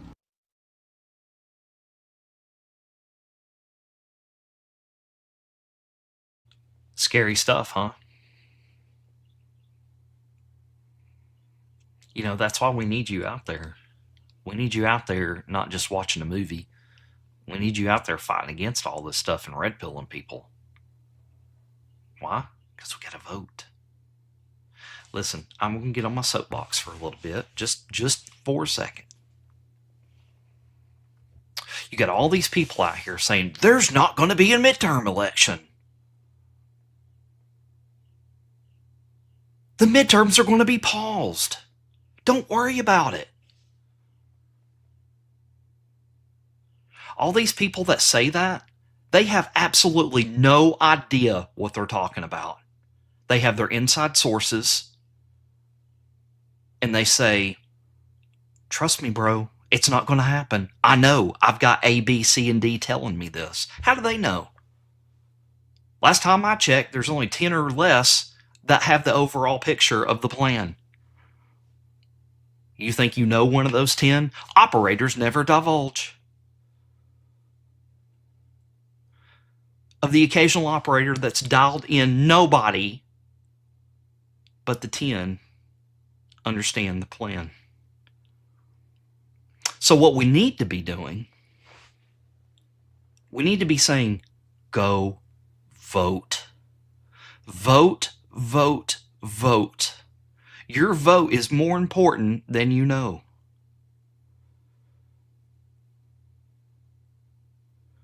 Don't bank on a rumor. Bank on reality.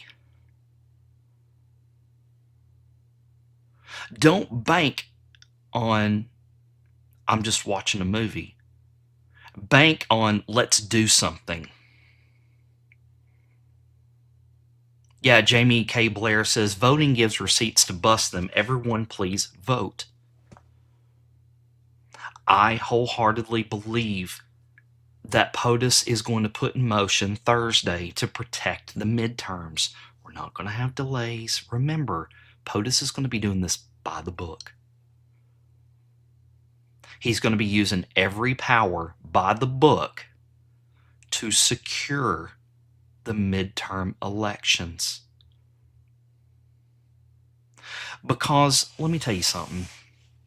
There's people seated in our movement by them to push out false narratives that continually move the goalpost. This is going to happen. This is going to happen. This is going to happen. You got people for 2 years saying, Tina Peters is going to get out at this date, this date, this date. And when it doesn't happen, they have an excuse and move the goalpost every time. Because they want you to think that they know exactly what's going on. Every dog has its day. The Tina Peters thing finally happened. Okay? We knew it was going to eventually happen. But you cannot bank on rumors and trust me, bros. You have to go by facts and receipts and plan accordingly. Plan to go vote. Because when you don't vote, you have Mondami happen.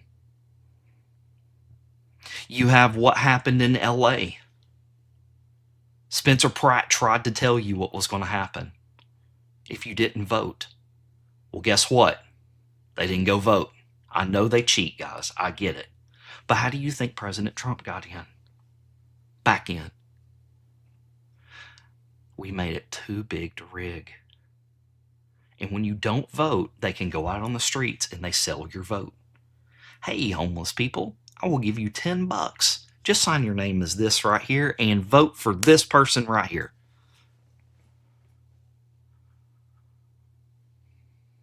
Now listen, the only reason I'm saying that something big is coming Thursday is because President Trump has said himself, and we're fixing to go over that on what's coming Thursday. If you don't know something for sure, don't spread it around. Don't be telling people we're not going to have midterm elections because you don't know that. I don't know that.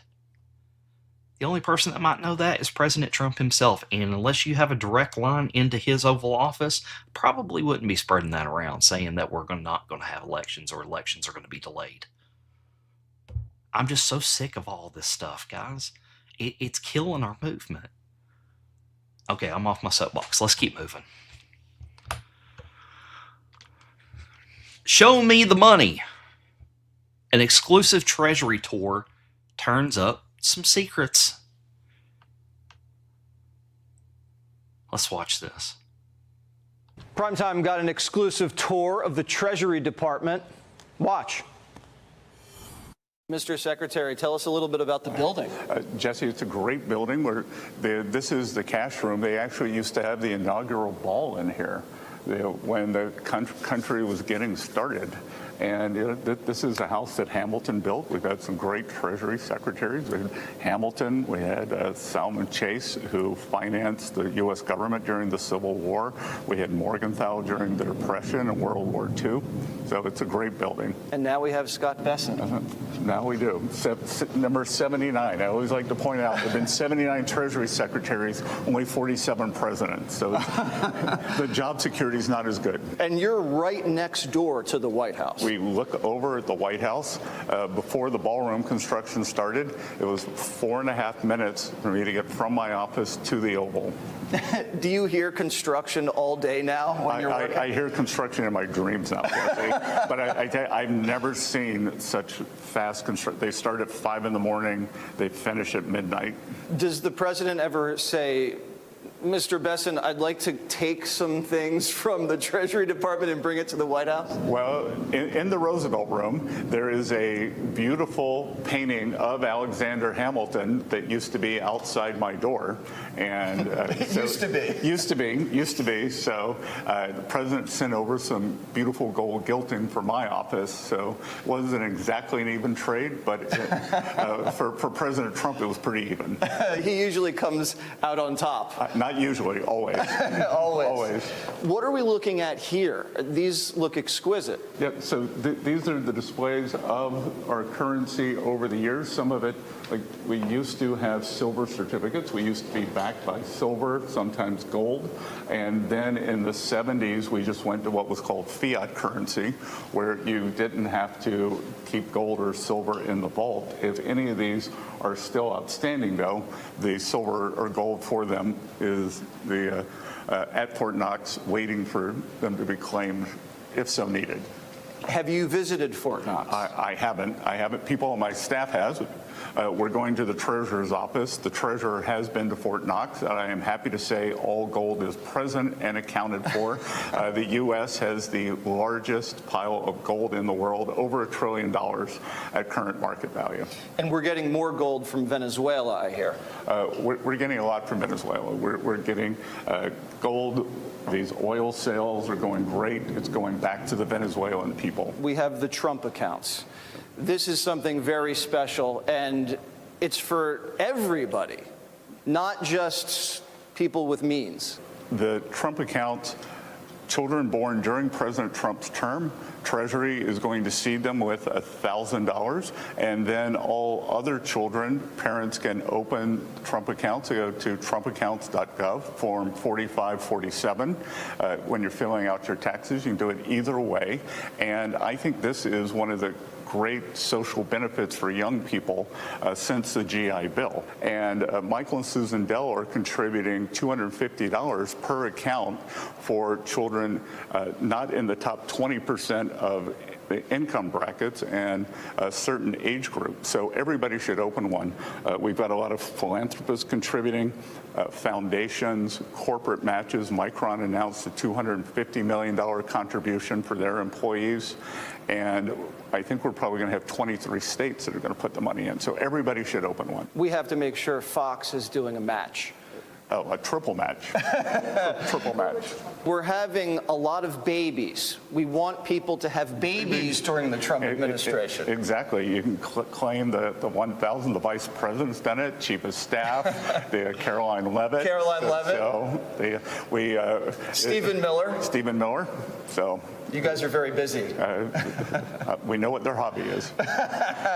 Many people believe because of the president's immigration policies, you're getting more American jobs and you're seeing more wage increases. Well, that's what the data is showing. So prior to April, we saw real wage gains for working Americans every month during President Trump's term. I think we'll be back to that next month. And because the mass unfettered immigration has stopped, we've had about 1.82 million both voluntary and mandatory deportations. These jobs are for American jobs. And Jesse, what's more important is these are private sector jobs. Right. Like government jobs can be, we have some great government servants, but real wage growth does not come from government jobs. It's the private sector. And DOJ took care of some of those excess government jobs. The president has cut back on government. We're right-sizing it, and all we're doing is right-sizing it back to the pre-COVID levels. Like there was this incredible blowout in government bloat, and it's like the president says, I could create 1 million, 2 million jobs if I wanted to blow up the government, but then the deficit goes up, productivity goes down, and I think we're in the middle or on the cusp of a big productivity boom, just like we had in the 90s. We're on the cusp.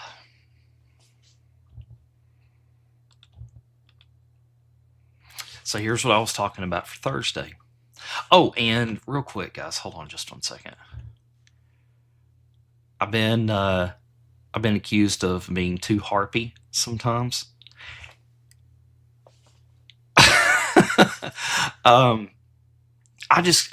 Guys, I'm sorry. I just get a little upset sometimes whenever I see all this nonsense that gets predicted out there. We're not prophets, guys.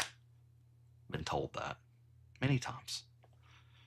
We're not prophets. We're not trying to predict the future. News unlocks the map.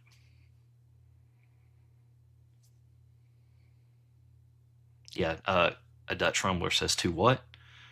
To preachy, to angry sometimes. All right, let's keep rolling, guys. All right, Fox News, just in. President Trump teases his very big announcement that's set to be made on the nation on Thursday night. This is really big news. It's really, really big news, and our country has to shape up. But that's what we're going to be talking about Thursday. It doesn't get bigger because without free and fair elections, you don't have a country. It's really big news. it's really, really big news. And our country has to shape up. But that's what we're going to be talking about Thursday is it doesn't get bigger, because without free and fair elections, you don't have a country. We'll be discussing other things too, but it's going to be a very big announcement. Yeah. So that's why I'm saying something big's coming, because you just heard it from President Trump. Something big is coming. Something big is about to drop. Now, he keeps saying over and over and over and over, hey, I've got evidence of foreign interference in our election process. Let's see here. Let me look up something real quick.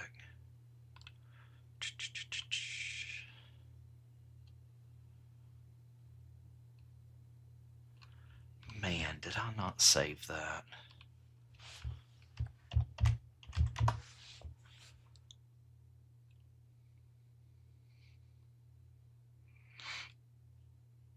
Okay. Anyways.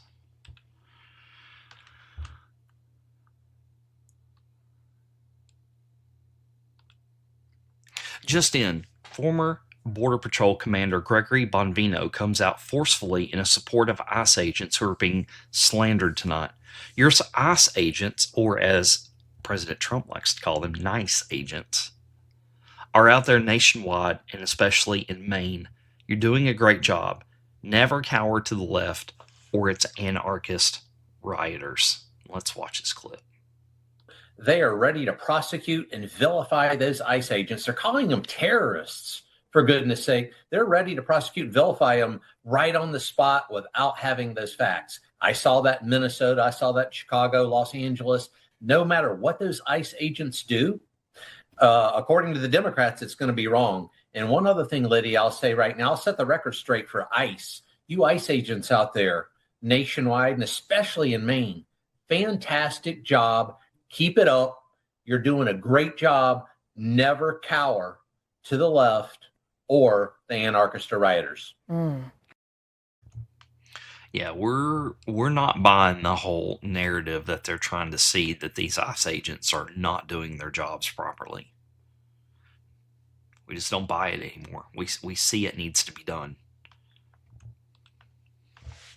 Fox News reports now, President Trump welcomes Prime Minister of Iraq, Ali al-Zaidi, to the White House. He's been a great fighter. He's been a great fan of America. They have tremendous oil reserves. They have tremendous wealth. They have a great leader, a new prime minister. He is a great leader. I think he's going to be there for a long period of time. He's young and handsome, which I don't like. I'm not happy about it.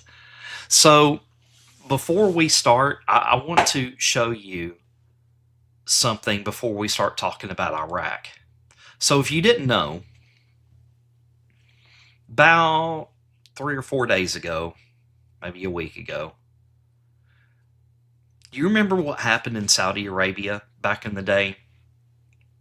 About how the prince, after Las Vegas, after President Trump said, hey, don't go to Las Vegas, they're going to kill you. Do you remember what happened directly after that? Saudi Arabia had one of the biggest government purges and arrests in history on government corruption. Well, guess what just happened in Iraq? The same exact thing. Iraq's green zone in Baghdad has been locked down as military forces deploy, with reports of raids on government official residences, according to the new region. And here's some pictures of these raids. Cash, billions of dollars of cash. Iraq unleashes major anti-corruption campaign against the political elite. And guys, you didn't hear about this because the mainstream media is not reporting on it. Why would they? Why would they report on their own crimes being exposed and being arrested? Here's another picture. And these are legit pictures. I did research this. These are government officials that are in handcuffs that have been arrested over in Iraq on corruption charges. Right here, too. They're being rounded up. They have found massive, massive gold reserves over in Iraq. They found massive, massive amounts of cash stashed away in Iraq. Bet you didn't know that, didn't you? So now, you've got the new, he was an underdog, by the way. The new prime minister of Iraq just got elected. Nobody thought he was going to win. Kind of like Trump in 2016. He's been a great fighter, and he's been a great fan of America. They have tremendous oil reserves. They have tremendous wealth. So I just want to say it's a great honor to have the Prime Minister of Iraq with us. He's been a great fighter, and he's been a great fan of America. We'll be discussing that a little bit with you, but they have tremendous oil reserves. They have tremendous potential wealth, and they have tremendous wealth, not only potential. But he's done in a short period of time, he's changed that country so much, especially toward their thinking about the United States. And we have partnerships. Chris was just saying we have tremendous oil partnerships all of a sudden being formed over the last short period of time. And I guess you're going to be announcing them this week or next week. But massive, among the largest. So they have done a fantastic job over the last very short period of time. But they have a great leader, the new prime minister. He's a great leader. I think he's going to be there for a long period of time. And it's great to have you at the White House. Thank you very much. Thank you. Thank you. And he's a young man. He's young and he's handsome, which I don't like. I'm not happy about it. What you're witnessing is the continuation of the Trump reset worldwide. You have just witnessed a part of the capitulation tour 2.0. Iraq has just cleaned up their government. Iraq has just joined the fight against the deep state.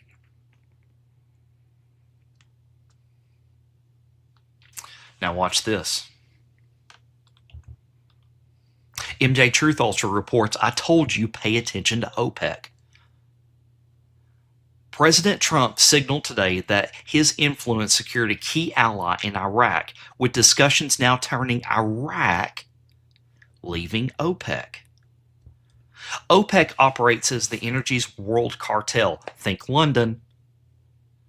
Coordinating production to manipulate global oil prices. Trump is steadily dismantling this tool-coordinated control. The UAE, OPEC's third largest producer, the UAE already exited not long ago, setting a major precedent. Each departure weakens the group's ability to enforce pump less quotas. So guys, listen, OPEC is their tool that they use to control oil production. When you have the control of the oil production, you can control the prices of the oil. It's a classic supply and demand. But what they've lied to you all about these years is the scarcity of oil. It's everywhere, people. But what they do is they control it coming out of the ground and how much we pump out of the ground. Therefore, they control the oil prices. Therefore, London, the chair, the eye, the Fed, controls the energy prices. This move is bigger than you can ever imagine. You have to look past these headlines on what Trump is doing. When the energy prices, yeah, and oil regenerates. Yes, I agree with that 100%, Carrie girl. When the oil prices bottom out and you can go fill up your car for $10. It creates freedom. It creates more money back in the pockets of our companies and you. It makes everything go down in price.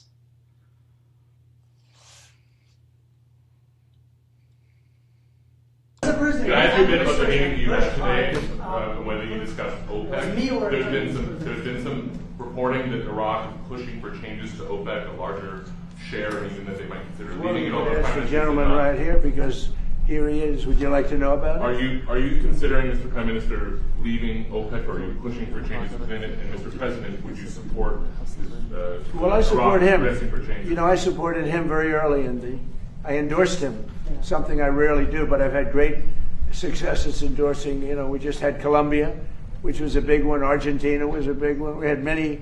I've endorsed, I think, everybody I've endorsed from a foreign standpoint. They just win. Yeah. And, you know, I've been hearing great things. I'm a student of a lot of history, and I do know a lot about the history of Iraq. And I've watched what was happening in Iraq with the elections. And I put a very strong endorsement out because I was very unhappy with the man that was supposed to win the election. And this great gentleman, I think he's going to end up being a great leader. He won. So I'm very happy about that. As far as OPEC, that's his decision, and you might ask him that question. لا أوبك إحنا أحد البلدان المؤسسة لها. We are one of the countries that established OPEC. لكن نريد حقنا وحصة منصفة للعراق. We need like a fair share for Iraq. العراق حارب داعش. Iraq fought ISIS. والإرهاب بأجمعه. And terrorism at all. وبدعم الولايات المتحدة الأمريكية. Support of the United States of America. وهذه الحرب مع داعش. This fight with ISIS. كلفتنا نفقات كبيرة. It cost us like huge amounts of money. ودمرت البنى التحتية العراقية. And destroyed the Iraqi infrastructure. مقدار الضرر اللي أصاب العراق. The damage that really was against Iraq. أكثر من 400 مليار دولار. Is more than $400 billion. لليوم بعض العراقيين مدن مدمرة. Until today, like some Iraqi cities are totally destroyed. ويسكنون في مخيمات. They like live in camps. والآن لدي خطة أعيدهم إلى دورهم. I have a plan to get them back to their homes. نريد حصة منصفة للعراق. We need a fair share. لا أكثر من ذلك. We need a fair share. He's roundabout saying, yeah, I think we're going to leave. So they're going to join a new oil consortium led by President Trump. Because guess what? We're the #1 world exporter in oil now. The Trump reset. That's what's going on. Just now, President Trump says we do not need U.S. troops in Iraq anymore. Trump, we don't need military there. We were there to protect them, but we don't think that's going to be necessary any longer. Huh. Iran was a big burden on Iraq. They're not going to have that problem anymore. It's a very big operation. And what we do have is the oil companies are all going in now, and they're doing partnerships with Iraq, and they're getting along very well. The relationship is a whole big relationship where we don't need the military there. We're there to help them. We're there to protect them if need be. But we don't think that's going to be necessary. And their primary, I consider an opponent. They might have considered a friend, but I consider that an opponent was Iran, was a big burden on Iraq because they were the bully of the Middle East, as you know. And we were just talking about that. But they're not going to have that problem anymore because Iran has been very much destabilized, and really their military power is just a tiny fraction of what it was just 4 months ago. So they're not going to have that problem. I think that it's really, in a sense, it's given them freedom to do what they have to do. And I think that's one of the reasons that our oil companies are going in there at levels that have never been seen before.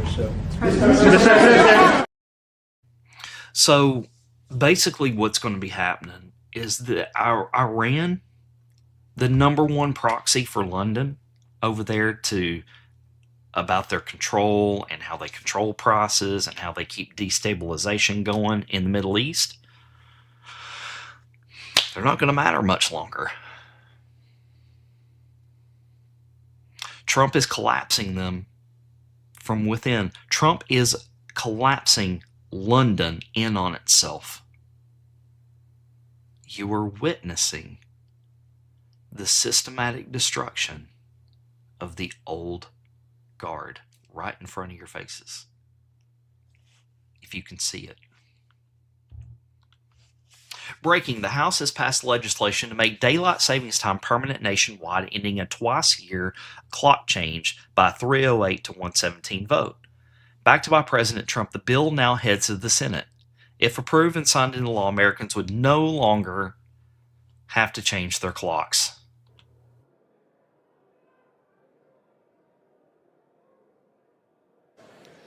On the vote, the yeas are 308, the nays are 117. The bill is passed. Erica reports, on the history of agency, ICE had the most arrests last month, June 2026. I'm sick of hearing we have given up on mass deportations. No blackpilling. Trust Holman and POTUS. Will this change on vehicle stops lower the rate of deportation during the pause? No. You know what? Let me address that for me. I'm sick and tired of reading about how the administration's lost their guts with, mass deportations. And do you know June last month, ICE arrested more aliens than any month in the history of the agency. So, people say ICE is not serious about their job. Last month, the most aliens arrested in the history of the agency, more than last year. More than when you had the FBI, ATF, DEA, Border Patrol, ICE all out there. ICE by themselves, with their 287G partners, had the most arrests in history of the agency. Now, were numbers down for a few months? Yeah. Why? Because the department was shut down, right? Agents weren't getting overtime paid. They weren't getting travel. I mean, the travel cards were maxed out, so they couldn't travel to operations. The targeting wasn't being funded like it should have been. So the department was shut down, so of course the numbers are shut down. And why did the Dems shut down the government? I'll tell you why, because I was in negotiation because of Minneapolis. They had concerns about things in Minneapolis. I'm not going to make a judgment call on everything happened in Minneapolis, but that's why they shut it down.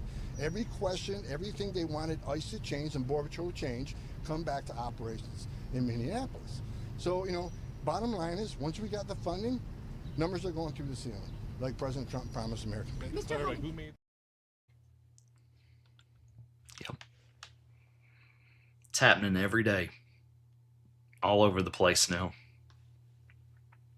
I just want to address a couple little things over there. I love Crystal loves David. I love them. There's questions all the time. Is that the real Trump? Is that the real blah, blah, blah? I don't care.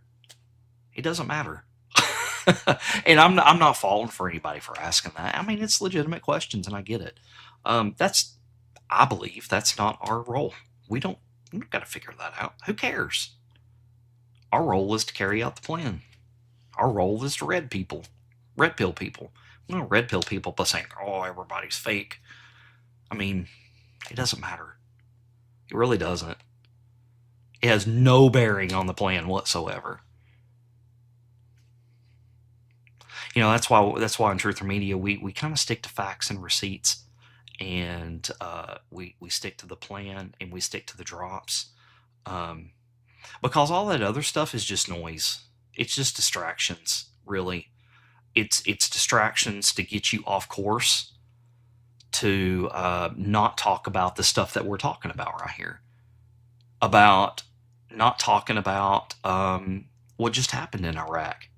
I would say 7/8 of the audience didn't know what just happened in Iraq because the mainstream media won't report it. So guess what? That's what we're supposed to do. We're supposed to report the things that the mainstream media won't report.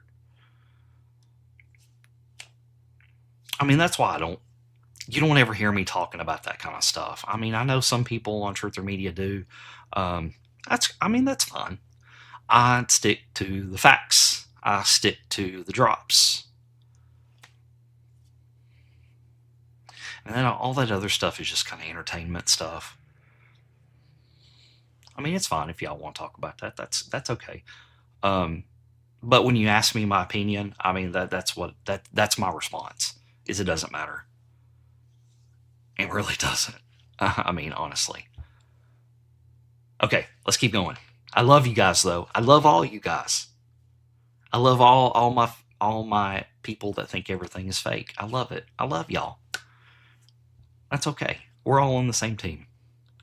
But I'm just answering your question. All right, here we go. Clandestine reports. Did you catch that? Trump says Obama went to their side referring to Iran, and then catches himself before he reveals some information about Obama that he's not supposed to say yet and says, let's save that for another time. Let's watch this clip. But if you look, for 47 years, they've been tapping people along, presidents. Every president got tapped along, didn't do anything, and they became more and more powerful. This should have been done 47 years ago. Shouldn't have been allowed to start. But Clinton let him go, and Bush let him go. Everybody let him go, and Obama was the worst of all because Obama actually went to their side. Obama, because, you know, he's a, well, let's not say. Let's leave that for another time. He was terrible, and he allowed Iran to, but he gave them $1.7 billion in cash, in green cash, put in satchels in an airplane and brought to Iran. $1.7 billion. Do you know what that is? Did you ever see $1 million in cash? This is $1.7 billion. It took up an entire Boeing 757, and they flew it to Tehran, and they gave it to people that were waiting at a plane. Can you imagine these people? They never saw money, and now all of a sudden they've got $1.7 billion in cash, and he gave them hundreds of billions of dollars in cash and everything else, and he went to their side, and because of that, they became much more powerful because of Obama.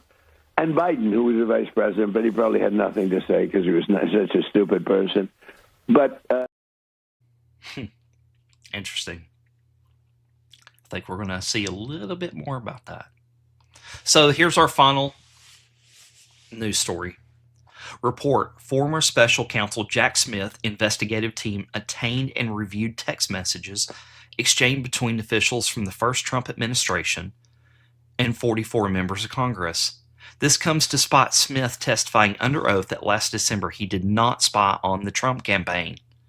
Let's watch this quick clip because he perjured himself.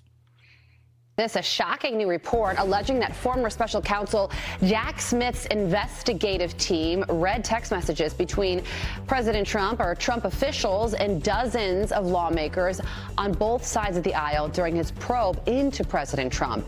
This comes despite Smith testifying under oath last December that he did not spy on lawmakers' text message content. Did the toll records that you requested from the senators, did they include the content of the phone calls? No. Did the records that you requested, the toll records from the members of Congress, include the content of text messages? No. Senate Judiciary Chair Chuck Grassley writing, quote, "This is yet another grotesque example of the Biden administration's weaponization of the Justice Department. At this point, no one should be shocked by Jack Smith's recklessness and blatant abuse of power, but they should be outraged." Okay, so I got one more thing that I do want to share with you that just came down. I'm just going to read this and then I'm going to play the video of it. It's Tulsi Gabbard. Breaking, DNI Tulsi Gabbard just fired back at Barack Hussein Obama, saying the Trump-Russia conspiracy allegations against him are a weak attempt at distraction. So let's watch this quick clip by Tulsi Gabbard. Let me get this pulled up real quick. Give me just 1 second, guys. And there we go. Former President Obama's office responded to the documents that you've released, calling this them is old, guys. I know that. Ridiculous and a weak attempt at distraction. What is your response to the former president? They're doing the exact same thing that people like Senator Warner are doing.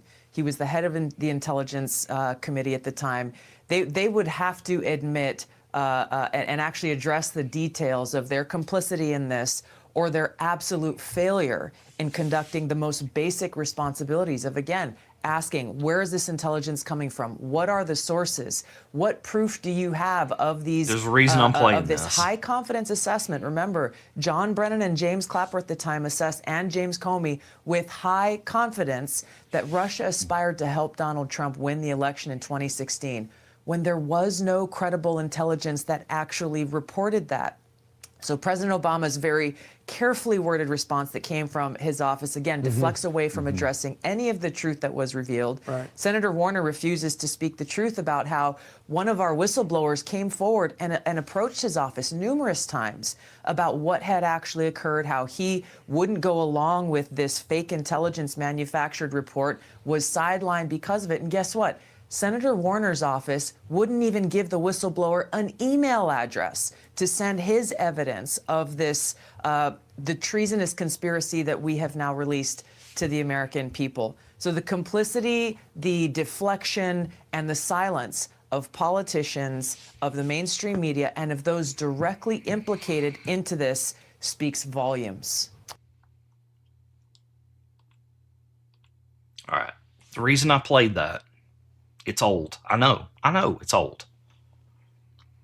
But what you're going to hear, I believe, in my opinion, Thursday night, is a direct contradiction to everything that Barack Obama put out there. Tulsi Gabbard just lined it out for you. Russia, Russia, Russia. It's always Russia. Always.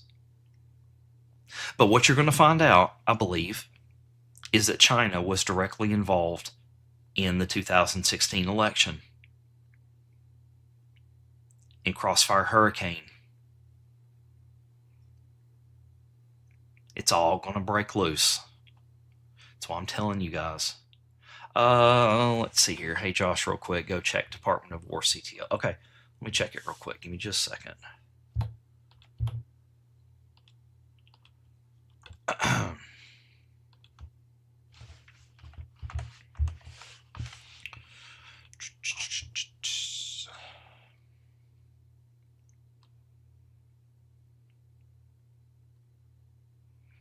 Huh. Interesting. Let me put this up on the screen.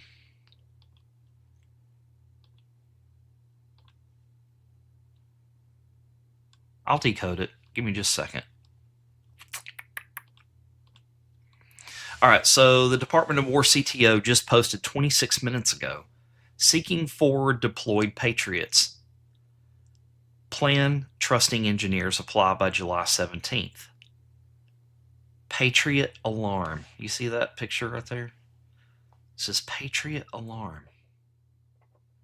Yeah, and our good buddy over there, our good French buddy over there, if you ever know the calendar emoji, it says July 17th. Patriot alarm. Huh. Join the war force. All right.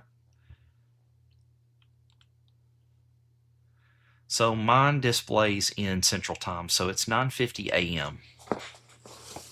I'm about done, guys, by the way. Thank you, guys, for everybody that's joined us so far. I'm just going to do this quick decode, and then we're going to head out. Let's go to... So that would be a timestamp of 9:50 a.m. So let's go to the boards. 9:50. See if it makes sense. Because sometimes comms aren't for us, guys.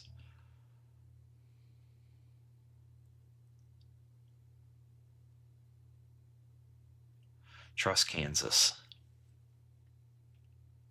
Yeah, we know we don't trust Kansas. I honestly think everybody in the drops it says to trust, and it's always in capitals, all the time. I think anything in capitals is actually think mirror and think the opposite.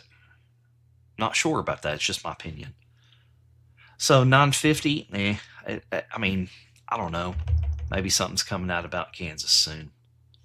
So let's do a 0950. Let's see if we can do a timestamp match.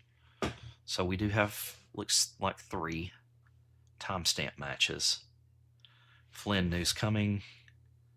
We are with you. Anon, that one's pretty cool. And Anon says, Anons. And Q responds, we are with you. Let's go back to the Chans and see what that's about that anonymous saying that. And that Anon quoted, Happy St. Patrick's Day. I can't remember this one. And see, you can't see the picture right here. That was originally posted. So let's go back to this one. The actual drop. We are with you.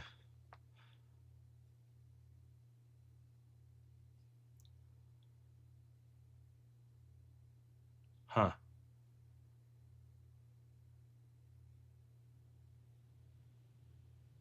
I'm just kind of looking through the Chans real quick and get some backstory about this drop.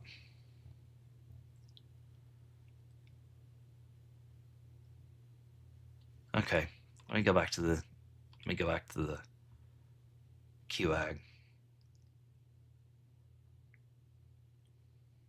This is interesting. Q drop 4457 and Anon says, finally now we can have real hearings instead of the sham scam hearings of the decontrolled House. Q responds, logical thinking. Do you hold hearings before or after selected items of D class? Huh. What's supposed to be occurring Thursday? How do you exert maximum pressure publicly? Senate was the target. Q. You know, Lindsey Graham passing right now. And with Mitch McConnell, MIA. Now I'll buy that picture. Something's going on in the Senate. I've had multiple Senate was the target columns over the last couple of days. Now, what now? It says Benny Johnson just said Trump cleared schedule for today and is locking in the Situation Room. Okay, hold on. Let's go back to X. Okay, I know we want to do a decode and everything like that, but let's see what's going on. Something's going on right here. This is breaking news, guys. All right. So this was just seconds ago. So let's watch Benny Johnson.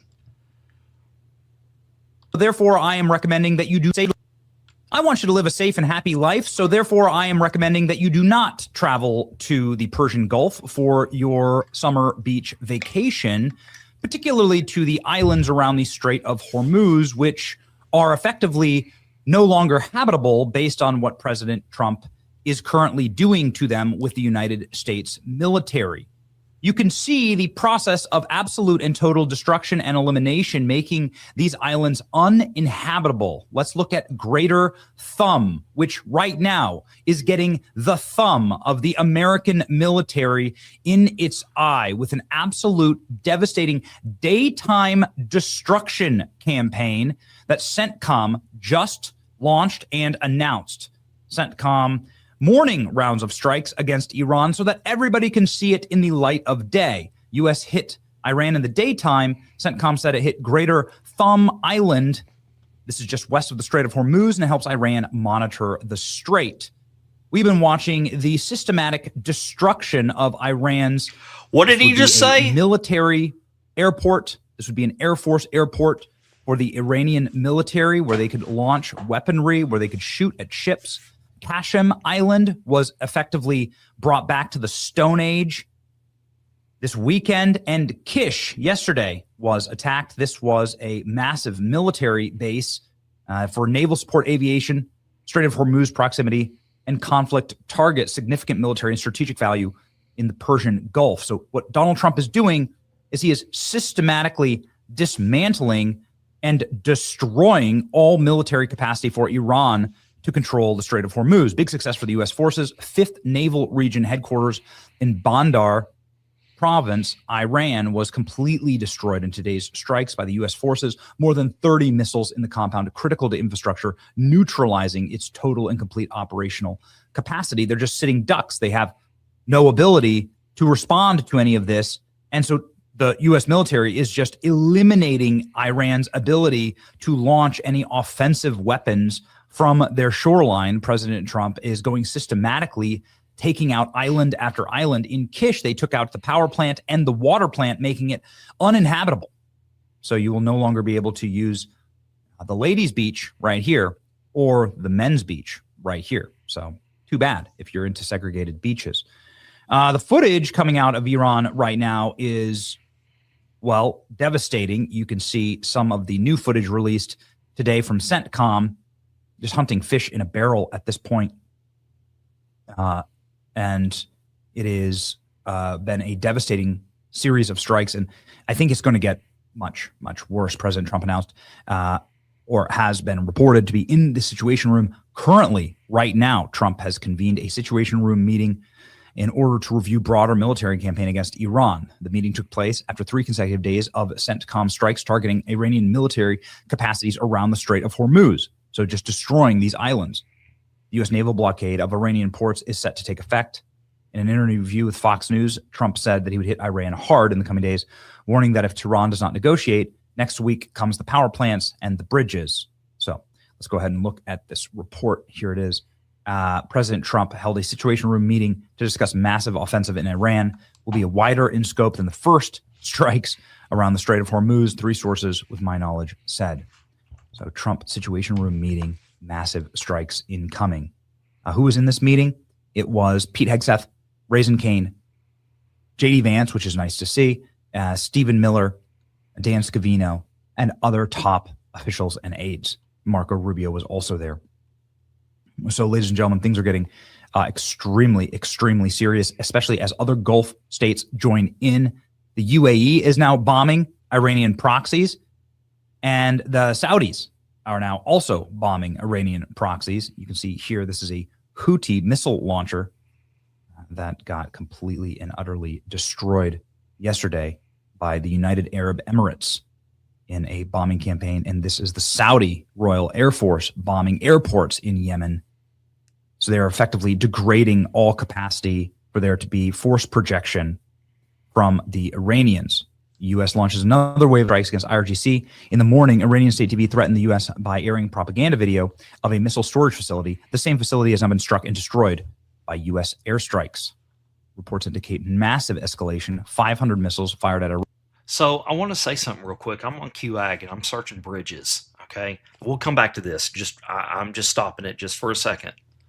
I searched bridges, because President Trump is saying, it's going to be Power Plant and Bridges Day, okay? Bridges. So I just put bridges into QAG. I come up with this post. I don't know why, though. It says post 3880. And Anon says, they fear an awake public. Each Q proof provides strength too. Thank you, Q and Q+. Q responds, you have come far, Anon's patriots. You are ready. Prepare for the storm. Q.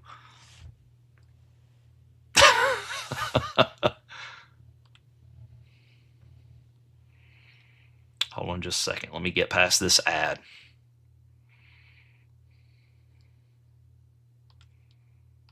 The ship beneath you is not a toy.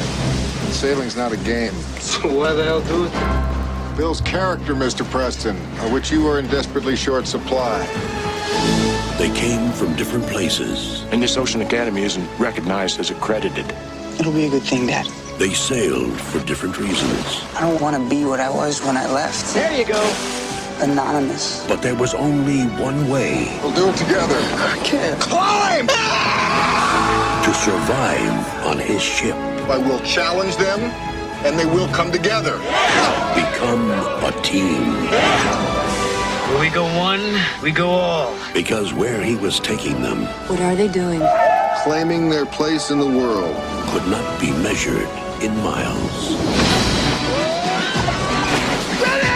They thought they had survived the greatest challenge of their lives. We had come through every kind of seas imaginable. Except a white squall. But it was only White squalls are a phenomenon of the imagination. the calm What happened to my ship was not imagined. before the storm. Largo Entertainment presents a film about loyalty. Where we go one, We go out.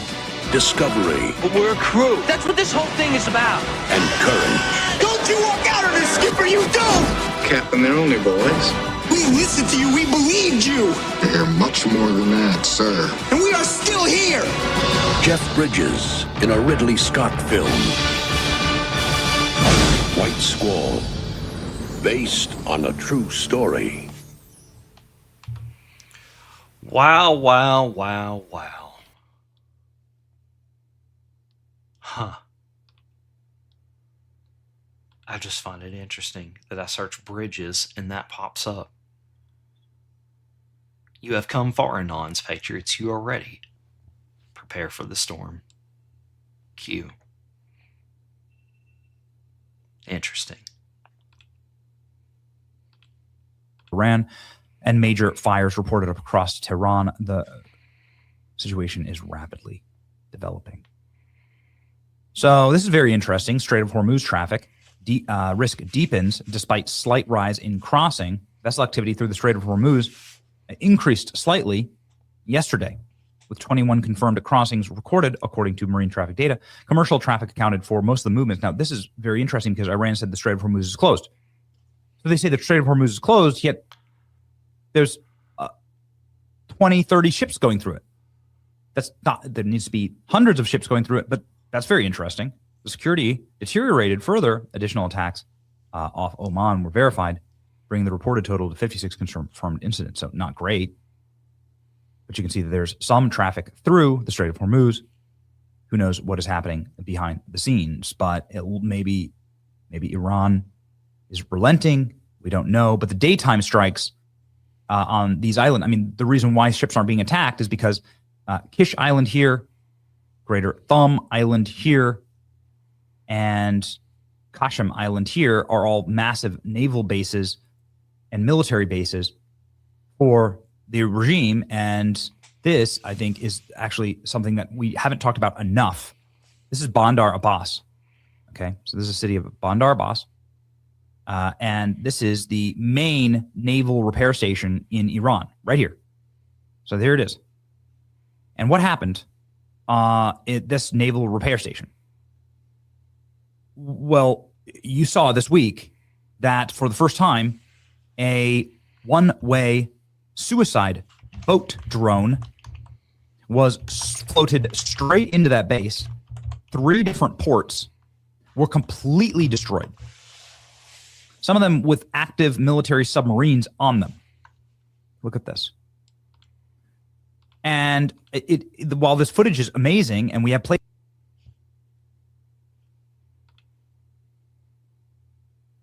it, of course, on the channel, you've seen it. You probably haven't seen exactly where it is. Look at where we were able to drive our boats into. Okay, so let me zoom out here. Look at how deep into Iran this actually is. We were able to drive our drones, boats, through here. There's no other way in, of course. Through here, and then up into the mouth of the Iranian Navy, right here. This is what they blew up, right here. That's gone now. This also they blew up over here. That's gone now. This also, if we're matching correctly, that's gone now. You can literally see it. It's the exact same. There's the submarine repair. That's how degraded Iran's military is. And so President Trump is now in the Situation Room with his top commanders deciding on more. And what more? One final thing. The HIMAR missiles. Dude, I just don't think people quite understand. These HIMAR missiles have a range of 350 miles. So if we're launching HIMARS from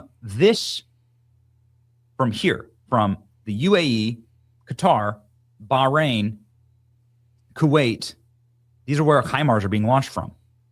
This Kuwait to Iran is 50 miles. So they can shoot another 300 miles into the interior of Iran.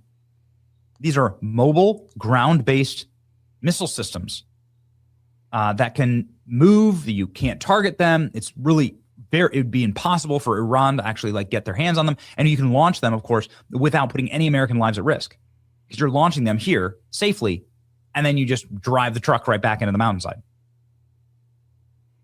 So they're just screwed, dude. I don't know. They're just screwed. And we've been seeing a lot of the footage. We've been seeing the bunker busters being used. I mean, look at this. This allegedly killed an enormous number of IRGC leadership. My stance on all of this? My stance on all of this is not to be a bloodthirsty neocon. My stance on all of this is to get the job done. I want it finished. I want it over. Exactly right. Enough in Iran.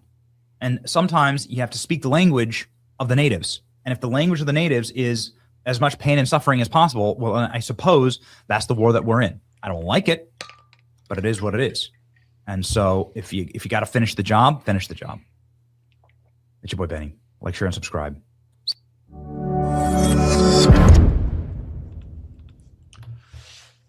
All right.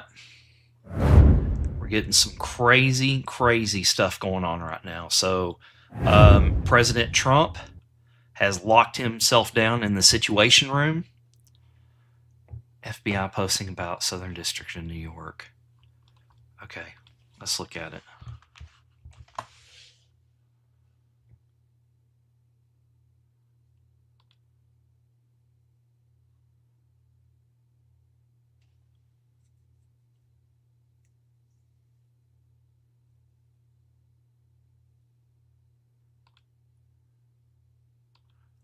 Paul Sperry reports breaking. Acting AG Todd Blanche just testified that we are investigating an FBI agent's sworn affidavit detailing how, remember what we talked about this morning, James Comey, how Comey FBI had no legal predication to pursue FISA warrant and to wiretap Trump advisor Waleed Freeze in 2017. Interesting.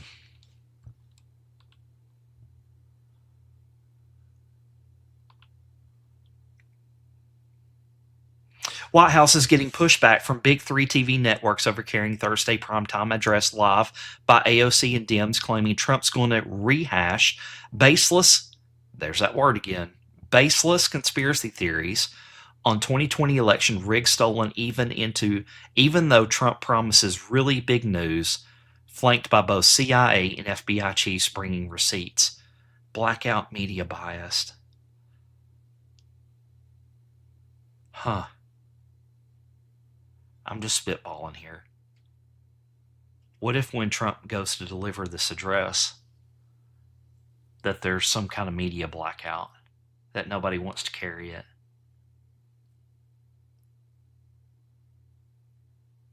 Huh.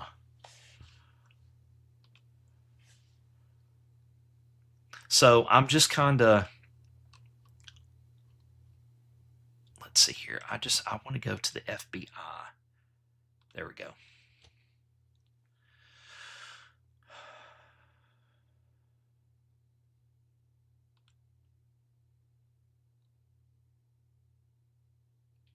I don't see where they're posting about the Southern District of New York.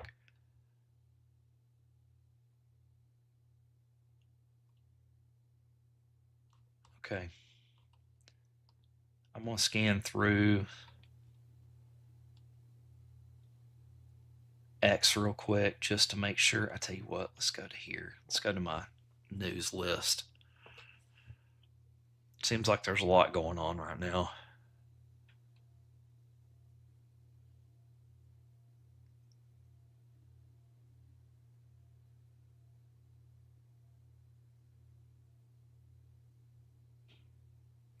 I may have to wrap this up and let Steve cover most of this at noon.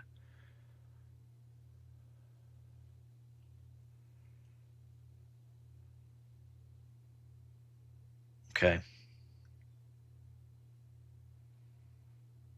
I'm just seeing if there's anything else like breaking.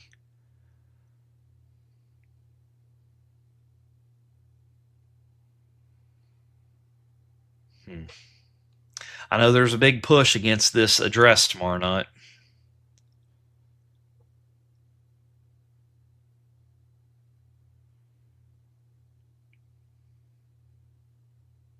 All right.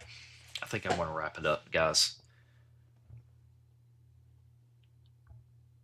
If somebody's got a link to that where the FBI is posting about the Southern District of New York, please drop it for me. O'Keefe redactions are held by Southern District New York FBI Rapid Response. Okay, so let's go to FBI Rapid Response.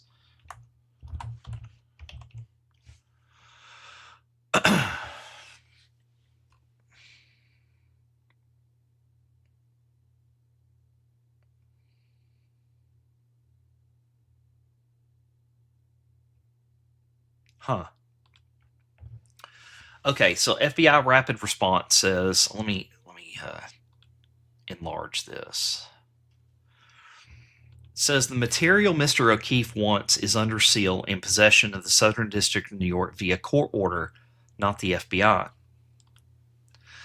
And James says, this is your weekly reminder that the probable cause for the FBI raid against my home is still completely redacted. Not just most of it, literally every single word is redacted. Who watches The Watchmen? Huh. And so the FBI calmly reminds him that that has nothing to do with the FBI. That is from under seal from the Southern District of New York. Huh. Guys, you know, I know O'Keefe's put out a lot of good stuff, but he might be like Tucker. Hey, Seaver. How you doing over there? We're fixing to wrap it up here. All right, so we're going to wrap it up. Yeah, I'm going to say a little prayer for our military here in just a minute. Guys, thank you for joining me this morning. I'd say this afternoon. A couple of program notes. We're going to have Keeping It Real with Real AF Patriot at noon today. I'm going to ride you over there. Make sure you give him a thumbs up. And also tonight, Steve is going to be having the Roundtable show on Real Justice tonight at 8 p.m. So make sure you check that out as well.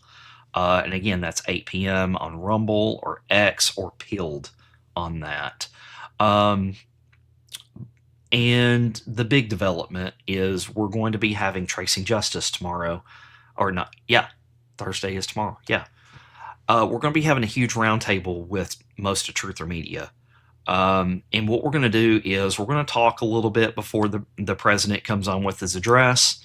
And when his address comes on, we will transition to the official White House feed and broadcast that for you. So I wouldn't exactly rely on watching MSM on that. You know, they'll probably cut it off and probably talk over him and saying that it's baseless conspiracy theories. And remember, Q said conspiracy no more.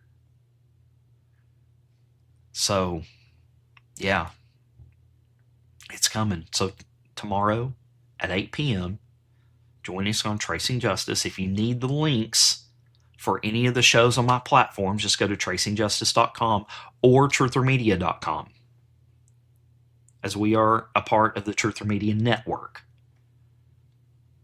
So we're going to be covering it all. And if we run over, what we're going to be doing is tomorrow night we'll raid into the rapid fire news, and our whole panel will transition over to the rapid fire news, and we'll just pick right back up on AJP's show. We already got all that worked out. So because I'm thinking that we're not going to get a whole lot of conversation in with Tracing Justice after what Trump presents. So we are planning on transitioning into rapid fire news and bringing the panel over to there. So please join us tomorrow night at 8 p.m. for this very, very important announcement by President Trump. I don't like date fagging. I don't like building stuff up, but I think this one's going to be big. I mean, President Trump is telling you it's going to be big. All right, guys, thank you so much for everything. And remember, share my show out there. Give me that thumbs up. If you're watching me on the replay, make sure you give me that thumbs up. It helps us so incredibly much. And guys, if you don't, like and subscribe to our channel, Facebook, YouTube, wherever, X. It helps us out so much. It helps us out more than anything in the world when you like and subscribe to us. So thank you so much, guys. And let's end in prayer. Lord, I come to you in Jesus' name, Lord. Hallowed be thy name. Lord, we want to pray for all of the troops, everybody arming the missile batteries right now, everybody involved in the conflict over in Iran right now, that you will safeguard them. And we also pray for the innocents over in Iran right now, that you may safeguard them from the fallout of the operation, Lord. And Lord, we thank you for giving us another great day on the planet that you created for us, Lord. That we found out last night that you and Jesus created for us. And we ask you, Lord, that you give us the wisdom, the knowledge, and remove the scales from our eyes and give us the discernment that we need to navigate through this battle, Lord, biblically and in the informational war. That you may arm us with the sword of truth, Lord, and that you may help us don the rest of the armor of God to fight your battles, Lord. We thank you for waking us up. We thank you for providing for us on a daily basis, Lord. And we ask that you help all those that are in need right now, Lord, if it's in your plan. And we ask you that even though we may only see one track in the sand, that we know that you're carrying us the whole way, that you've never left us at all. Even when it seems like that you have, it's in your plan, Lord. And I thank you. In Jesus' name I pray. Amen. All right, guys. We will see you tomorrow morning at 8 a.m. for Dawning Justice. Tell all your friends out there. You need to come check out this morning show. It's pretty good. I think it's okay. I think we do a pretty good job on Dawning Justice. I love my fam. I love my chat. I really like this show because I get to interact with you guys more. You know, I'm not presenting, digs and things like that. I actually get to watch the chat and interact with you. And you all say, hey, you need to go check this out. And we do. And I thank you so much, guys. And again, remember, let's go make fishers of men. Let's go save some souls. And let's go save the Republic. I'll see you tomorrow morning, 8 a.m. See you guys. You thought you could bury me. Thought the dark would close in. You were wrong. You don't know who I am. And you never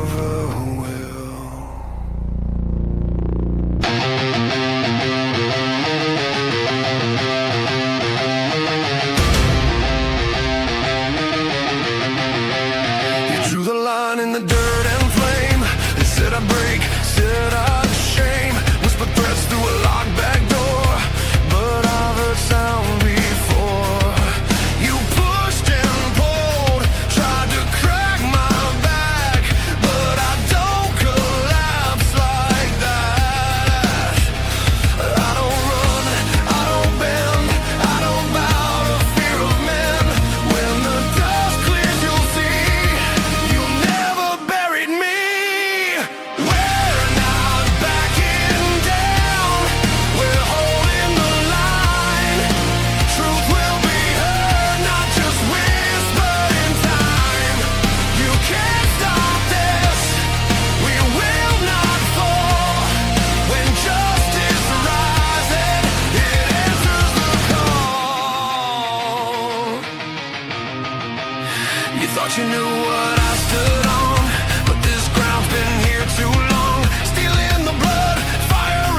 don't know who I am.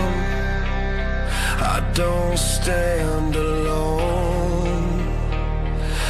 God holds my sword of truth.